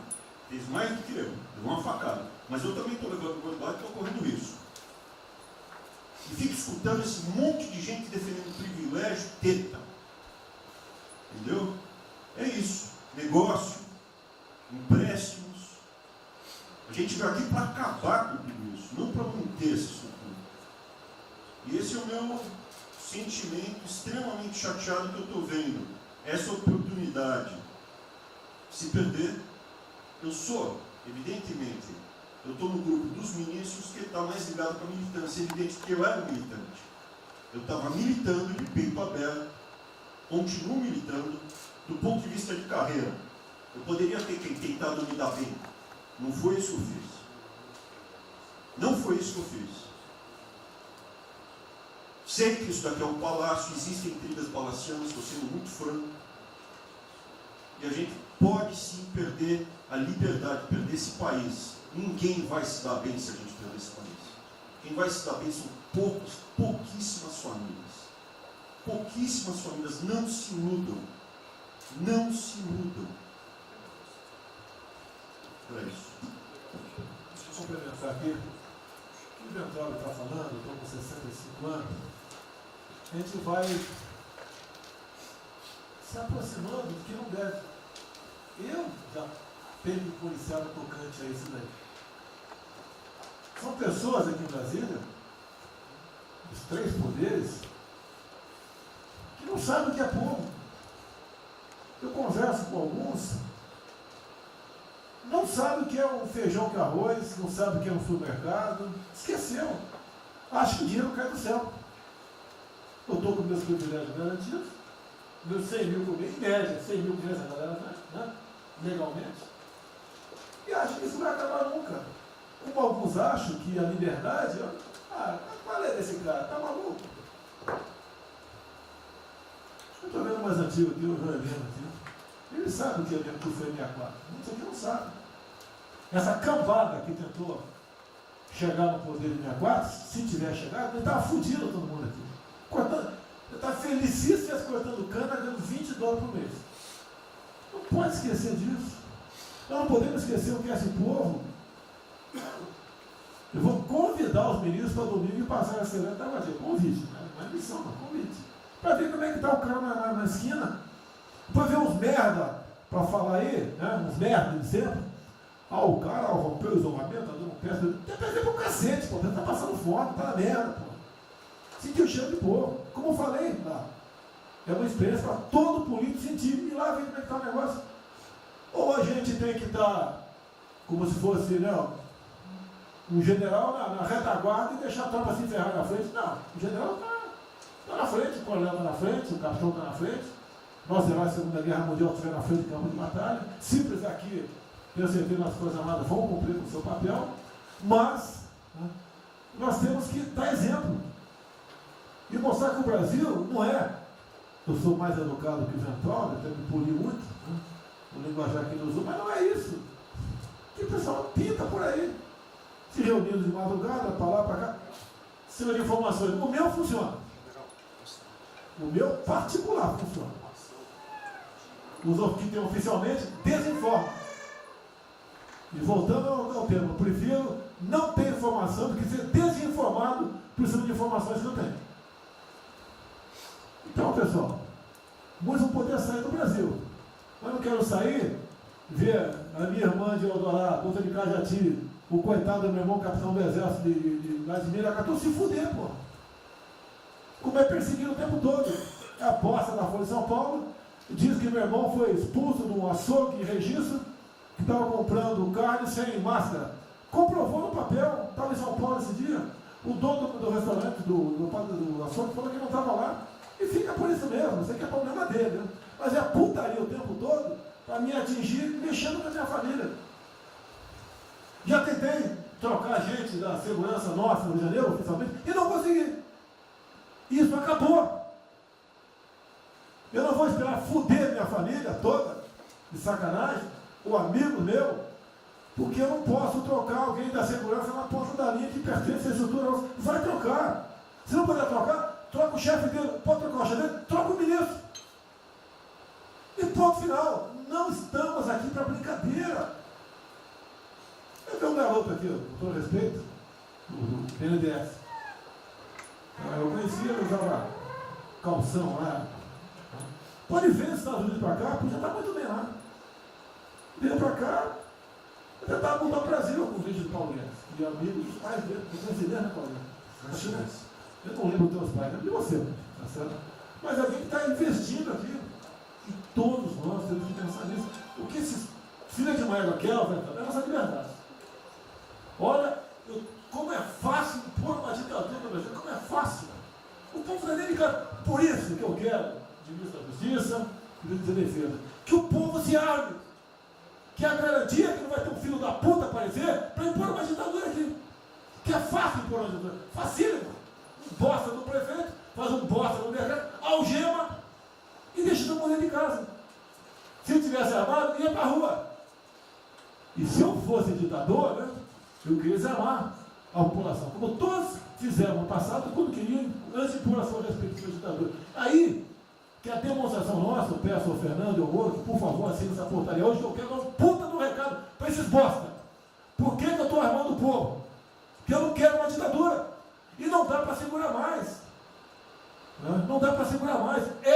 Quem não aceitar as minhas bandeiras, Damares, família, Deus, Brasil, armamento, liberdade de expressão, livre mercado, quem não aceitar isso está no governo errado. Esperem para 22, né, o senhor Álvaro Dias, esperem o Alckmin, espere o Haddad, ou talvez o Lula, né? E vai ser feliz com eles, pô. No meu governo está errado. É escancarar a questão do armamento aqui. Eu quero todo mundo armado. Que o povo armado jamais será escravizado. E que cada um faça, exerça o teu papel, se exponha. Aqui eu já falei. Pede o ministério quem for elogiado, pela Folha e pelo Globo. Pelo antagonista, tá? Então tem certos blogs que só tem notícia boa de ministro, não sei como. O presidente é uma porrada, o ministro é elogiado. A gente vê por aí, o governo tá, o Ministério do Bem, apesar do presidente. É pra puta que eu pariu, porra. Eu disse, cadê o time, porra? Trocamos sim, espero não trocar mais ninguém, espero. Mas nós temos que, na linha do Van Trop, de forma mais educada um pouquinho, se preocupar com isso. Que os caras querem é a nossa hemorroida, é a nossa liberdade. Isso é uma verdade. O que esses caras fizeram com o vírus, esse bosta desse governador de São Paulo, esse estrume do Rio de Janeiro, entre outros, é exatamente isso. Aproveitaram o vírus, está um bosta do prefeito lá de Manaus agora, abrindo cobras coletivas. Um posta que quem não conhece a história dele, procure conhecer, porque eu conheci dentro da Câmara aqui do meu lado. Né? E nós sabemos a ideologia dele e o que ele prega. E que ele sempre foi. O que está aproveitando agora, um clima desse, para levar o terror no Brasil. Né? Então, pessoal, por favor, se preocupe, que é mais importante que a vida de cada um de vocês, que é a sua liberdade. Se não me preso, não vale porra nenhuma. Bom, presidente, esses valores e esses princípios, e o alerta aí vai entrar, é válido também, como sua evocação, é que realmente nós estamos todos aqui por esses valores. Estamos aqui por esses valores. Nós não podemos esquecer disso. Nós podemos conversar com todo mundo aqui, porque é o establishment, porque nós precisamos dele para provar coisas, mas nós sabemos que nós somos diferentes. Nós temos noção que nós somos diferentes deles. E quando eles cruzam a linha, a gente solta a mão e sai andando sozinho. Enquanto eles estiverem no trilho conosco, no caminho, fazendo as reformas que nós prometemos, nós estamos juntos. Mas que o cara soltou a mão, passou para o lado de lá, deixa o cara sozinho, a gente continua sozinho e vai procurar outra conversa, em outro lugar. Então, eu acho que manter essa ideia que nos trouxe aqui, e eu tenho dito isso em todo lugar, e lá fora, eu converso, semana passada eu conversei com os ministros da Fazenda do G20, conversei com os ministros também de Economia dos BRICS, e a mensagem que eu levo é sempre a mesma: o Brasil vai surpreender o mundo. Vocês duvidaram da nossa democracia, duvidaram do nosso presidente é democrático e vai fazer as mudanças. E aprovamos a reforma da Previdência ano passado, enquanto os franceses fizeram passeadas com outra reforma da Previdência. Agora, não é uma coisa, por exemplo, nós vamos continuar aprofundando as reformas, nós vamos seguir. Eu conheço todas as histórias de reconstrução por profissão, obrigado a estudar isso, a reconstrução da Alemanha, na Segunda Guerra, a Primeira Guerra com o Chaves, a Segunda Guerra com o Ludwig Erhard, a reconstrução da economia do Chile com os caras de Chicago, todos o caso da fusão das duas Alemanhas. Eu conheço profundamente, no detalhe, não é de ouvir falar, de ler 8 livros sobre cada reconstrução dessa. Então, eu li James 3 vezes no original antes de eu chegar a Chicago. Então, não tem blues, não tem dog, não tem blá blá blá. Tem estudos sobre todas as ocasiões. E nós vemos uma demonstração disso quando nós estávamos indo numa direção norte, com as reformas estruturantes, e de repente, em 3 semanas e meia, nós fomos para o sul. Nós fomos elogiados hoje lá fora, semana passada, todo mundo elogiando, fazendo referência, que o Brasil está à frente de todos os emergentes, e Paris passou ali, só está atrás um pouquinho dos Estados Unidos. Os Estados Unidos está naquele caso, que é o cara que tem a moeda forte, ele tinha 1 trilhão para cada problema que ele tem e ninguém reclama. Fizemos vários programas antes dos alemães, vários programas antes dos ingleses, vários programas, de todo tipo. Então, se não existe algo aqui, é dogma. Existe capacidade de trabalho com um grupo extraordinário que tem. Então, nós atacamos em todas as direções. Primeiro, o campus foi lá e reduziu os compulsórios em 200 milhões. Logo depois, nós não tínhamos espaço constitucional, fizemos antecipações de benefícios e diferimento de impostos, porque não tinha espaço constitucional. Logo depois, tivemos espaço pelo Supremo e pelo Congresso. Entramos nas constitucionais, gastamos 300 e poucos bilhões, que não é muito. Tem uma ideia, o último déficit do governo dele foi 160. Nós gastamos 300. Não gastamos tanto assim, mas atingimos 50 milhões de brasileiros, como diz lá o Pedro. 70 milhões de brasileiros. Lançando essa camada para os mais frágeis, pegamos os idosos, pegamos as empresas, microcrédito, depois de 0 a 360 mil, depois de 360 a 10 milhões. Montamos um comitê de bancos, estamos lá com o Montezano agora fazendo justamente a reestruturação. Não vai ter molezinha para a empresa aérea, para nada disso. É dinheiro que nós vamos botar usando a melhor tecnologia financeira lá de fora.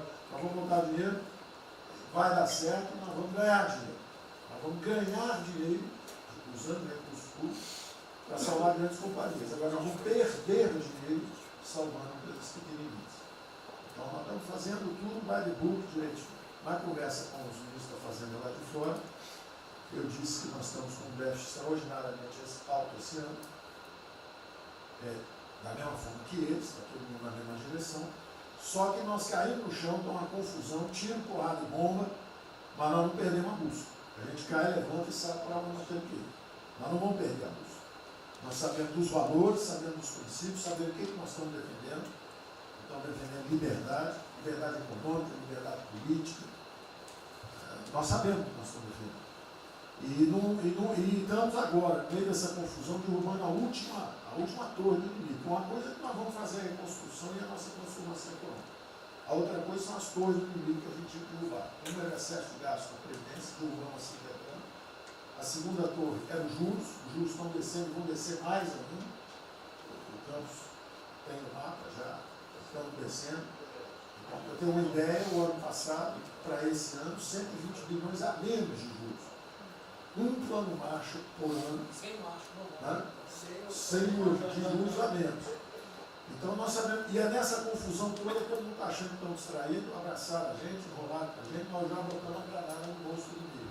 2 anos sem aumento de salário. Era a terceira coisa que nós tínhamos que derrubar. Nós vamos derrubar agora também. Isso vai nos dar tranquilidade de ir até o final. Não tem jeito de fazer um impeachment se a gente tiver com as contas arrumadas, tudo em dia. Acabou, não tem jeito, não tem jeito. E o presidente está no ponto futuro. Porque o presidente falou o seguinte, tudo bem, tem a primeira onda que é da saúde, mas tem a segunda que é da economia. E uma vem agarrada com a outra. Nós estamos ainda tentando sair da primeira, a segunda já está querendo bater. Eu ainda acho que nós estamos preservando os sinais vitais da economia brasileira. Ela, para mim, ainda é um urso hibernando. Baixa sua energia para zero, consumo de energia para quase zero, só respira. Mas quando você sai da luta, você sai para comer o primeiro bicho não passar, você tem força. Nós não podemos deixar isso graças à super safra da nossa Tereza, à logística do Tarcísio, a comida está chegando, as exportações estão subindo, a China é aquele cara que você sabe que você tem que aguentar, porque para vocês terem uma ideia, para cada $1 que o Brasil exporta, os Estados Unidos exporta 3 para a China. Você sabe que ele é diferente de você sabe que geopoliticamente você está do lado de cá. Agora você sabe o seguinte, não deixa jogar fora aquilo ali não, porque aquilo ali é comida nossa, né? Nós exportando para aqueles caras. Não vamos vender para eles, é um político nosso. Mas vamos vender a nossa soja para eles. Isso a gente pode vender à vontade. Eles vão comer. Eles vão comer. A Índia também vai precisar comer. Vai ser o trading da água. Eles vão dizer que é a melhor trading da água. Um dia alguém comentou comigo, acho que foi o Ramos, não foi o Ramos? Foi. É o trading da água. Quer dizer, os caras precisam de alimento, não tem água, nós temos muito mais água que eles têm. Então eles vão ter que abrir mão da agricultura para fazer outras coisas e nós vamos poder exportar para eles também. Então nós temos um mapa de voo bom, nós temos uma equipe jovem, preparada, todo mundo trabalhando junto, e nós não vamos perder o rumo, nós não podemos perder o rumo. Então vai ter muita conversa, vamos para cá, vamos para lá, vamos fazer isso, vamos fazer aquilo, não vamos perder o rumo não. Pode dar vestimento, bota peruca loura, passa batom vermelho, faz uma opção de coisa que for necessária politicamente, mas não vão perder o rumo econômico, não, nós sabemos onde nós estamos indo. Então, eu estou só dando uma mensagem de tranquilidade para todo mundo aqui, que é o seguinte, nós não estamos fazendo nada exótico, dogmático, nada disso. Nós estamos indo numa direção, fizemos o que o mundo inteiro fez, em 3 semanas e meia, nós fizemos o que o mundo inteiro fez, só que nós não vamos perder o rumo, não. Nós sabemos para onde nós vamos voltar já já. Tá certo? E se o mundo for diferente, nós vamos ter capacidade de adaptação. Por exemplo, eu já tenho conversado com o ministro da Defesa, já conversamos algumas vezes, quantos 200 mil, 300 mil, quantos jovens aprendizes nós podemos absorver nos quartéis brasileiros? 1 milhão? 1 milhão a R$200, que é o Bolsa Família, R$300, o cara de manhã faz calistenia, aprende civil, organização social, como é que é o ASPB, organização social, política, né? Faz ginástica, canta o hino, bate continente de tarde, aprende a ser um cidadão, aprende o cidadão, disciplina, usar o tempo construtivamente, voluntário para fazer estrada, para fazer isso e aquilo. Sabe quanto custa isso? R$200 por mês, 1 milhão de cada, 200 milhões, joga 10 meses, 2 bi, isso é nada. Então nós vamos pegar na reconstrução, nós vamos pegar 1 bilhão 2 bilhões e contrata 1 milhão de jovens aqui. A Alemanha fez isso na reconstrução. Aí você também quer fazer estrada, precisa de 3, 4 bilhões a mais, tem um orçamento de 8, toma aqui seus 4 bilhões. Isso não faz falta. Não faz falta. Não é isso o problema. A mesma coisa o nosso problema do jogo, lá nos recursos integrados, não tem problema nenhum, são milionários, executivos do mundo inteiro. O cara vem, fazem convenções, olha, o turismo saiu de 5 milhões de Singapura para 30 milhões por ano. O Brasil recebe 6. Uma pequena cidade recebe 30 milhões de turistas. O sonho do presidente de transformar o Rio de Janeiro em Cancún, lá em Reis em Cancún, aquilo ali pode virar um raio. Entendeu? A mesma coisa Espanha. Espanha recebe 30, 40 milhões de turistas. Isso aqui é uma cidade da Ásia. Macau recebe 26 milhões hoje na China. Só por causa desse negócio. É um centro de negócio. É só maior de idade. O cara entra, deixa a grana lá, quem ganhou anteontem, ele deixa aquilo lá, bebe, sai feliz da vida. Ele ali não atrapalha ninguém. Não atrapalha ninguém. Deixa cada um se fuder. Damares, o presidente fala de liberdade. Deixa cada um se fuder do jeito que quiser. Principalmente se o cara é maior, vacinado e bilionário. Deixa o cara se fuder. Lá não entra nenhum brasileirinho. Não entra nenhum brasileirinho desprotegido. Se a CGU tiver como controlar a entrada e a saída do dinheiro. Isso, então vamos lá. Se não tiver como lavar dinheiro. Então, só para terminar as observações também finais ali, o Campos falou duas coisas também interessantes. Então, o Campos falou duas coisas interessantes ali. Uma é o seguinte: o estrangeiro para vir para fazer investimento, eu recebi um embaixador, já reportei isso para o presidente, eu recebi o embaixador dos Estados Unidos e ele veio conversar conosco. E a mensagem maior dele era uma só.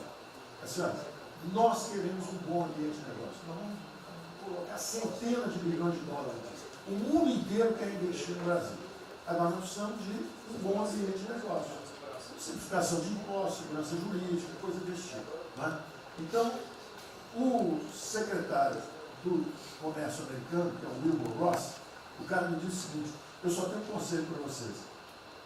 Vamos aderir ao GPA, é o General Purchasing Agreement, que é o seguinte: é um acordo, nós com a entrada na OECD, nós assinamos esse acordo, e esse acordo diz o seguinte: não pode haver nenhuma compra governamental sem transparência. Acabou.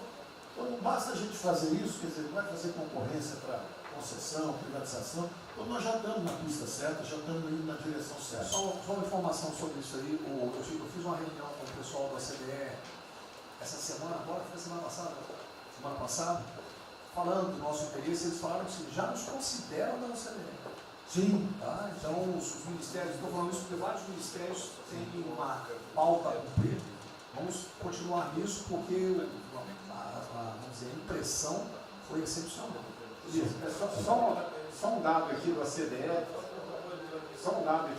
rapidamente do OCDE, não, o embaixador disse isso, o embaixador disse: nós não podemos perder a oportunidade do presidente estar tão próximo aqui. Os nossos dois presidentes estão próximos, nós não podemos perder essa oportunidade. O presidente da OCDE disse que realmente os Estados Unidos, que eram, vamos dizer assim, tinha uma certa objeção, agora já está favorável. Ministro, é só um dado, a OCDE, 90% dos países que hoje integram a OCDE já contam com os resorts integrados. Os outros 10% são muçulmanos. 88% tem um ensino domiciliar. Então a gente vai entrar para a MD hoje lá, tá? Vamos escolher. Obrigada.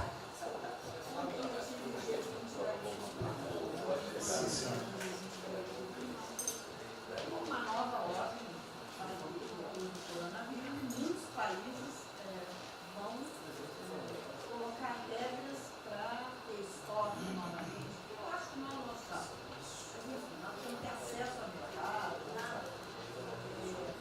mas nós precisamos incentivar o turismo. É o único produto que o Brasil não é autossuficiente.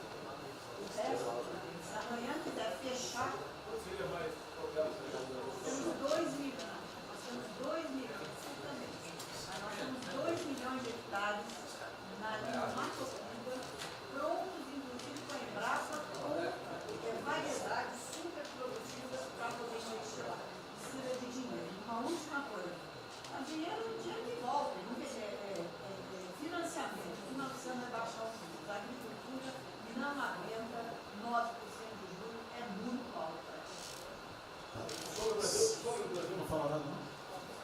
O Banco do Brasil não está tudo em cobra. O Banco do Brasil não está tudo em cobra, porque não é privado nem público. Então, se for apertar o Rubem, coitado, ele é super liberal.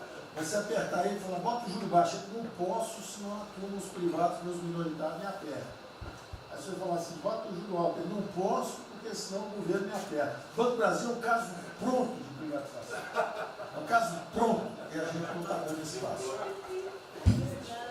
O senhor já notou que o BNDES e a Caixa, que são nossos públicos, a gente faz o que a gente quer. O Banco do Brasil não consegue fazer nada, ele tem um liberal lá. Então tem que vender essa porra logo. Apesar de todo aumento de risco que passou a haver no sistema bancário, o Banco do Brasil está expandindo bastante seus empréstimos e a agricultura, a ministra Tereza Cristina testemunha aqui de que o apoio está sendo muito grande e nós estamos numa situação confortável, ministro, porque, primeiro porque em termos de liquidez, o público vê o Banco do Brasil como um porto seguro. Então, nós não estamos tendo problemas que outros bancos estão tendo, de preocupação com a liquidez do banco, a rigidez do banco. E na nossa formação de resultado, as pessoas físicas não têm um papel preponderante dentro do Banco do Brasil. E nós temos a felicidade, nesse momento, de contar com folhas de pagamento de empresas públicas, das Forças Armadas, né, que em termos relativos estão numa situação mais segura do cidadão comum, que não participa de empresas públicas. Mas só confessa o seu sonho. Confessa o sonho. Confessa o seu sonho. Em relação à privatização... Foi 23 da confessa, agora não. Em relação à privatização, eu acho que fica claro que com o BNDES cuidando do desenvolvimento, com a Caixa cuidando da área social, o Banco do Brasil estaria pronto para um programa de privatização. Né? Mas isso a gente pode fazer. Só se discute, só se fala isso em 23. A gente pode fazer um dia um seminário aí, possa escrever, porque o Banco do Brasil no passado teve muitos privilégios pelo fato de ser público. Né? As folhas de pagamento vinham naturalmente do Banco do Brasil para a Caixa, a administração dos depósitos judiciais eram sempre do Banco do Brasil e da Caixa. Hoje isso tudo é processo de concorrência. Nós temos que pagar muito caro por esses antigos privilégios que não são mais privilégios. E fica só o lado ruim de ser estatal, pesando no Banco do Brasil. Porque a gente não tem a mesma facilidade de contratação, a gente não tem a mesma facilidade de demissão de maus funcionários e vai por diante. Quer dizer, tudo tem que submeter ao governo, tem o Tribunal de Contas travando tudo. Né? O Tribunal de Contas hoje em dia é uma usina de terror. Se a gente faz alguma coisa, está arriscado dentro da cadeia. Se não faz, é processado por inação. Você não tomou as providências que tinha que ter tomado. Virou um terror isso. Se ficar o bicho pega, se correr o bicho come. Agora, se me permite, eu queria fazer uma observação rápida sobre a área de medicina. Eu acompanho os números diariamente. Eu vejo que os óbitos, eles chegaram diários, passaram de 200 durante alguns dias, 4, 5 dias, mais de 200 pessoas sendo mortas. De uns 4, 5 dias para cá, esses óbitos caíram bastante, já não chegam mais na casa de 200. A minha sensação, de quem não é especialista no negócio, mas que observa os números, é que o tal do pico, o tal famoso pico, que gerava tantas preocupações, a minha sensação é que esse pico já passou. Né? Agora... É que o senhor não viu o número que nós mostramos assim agora, mas isso é outra história. Senhores, sem querer cortar, muito obrigado a todos, porque senão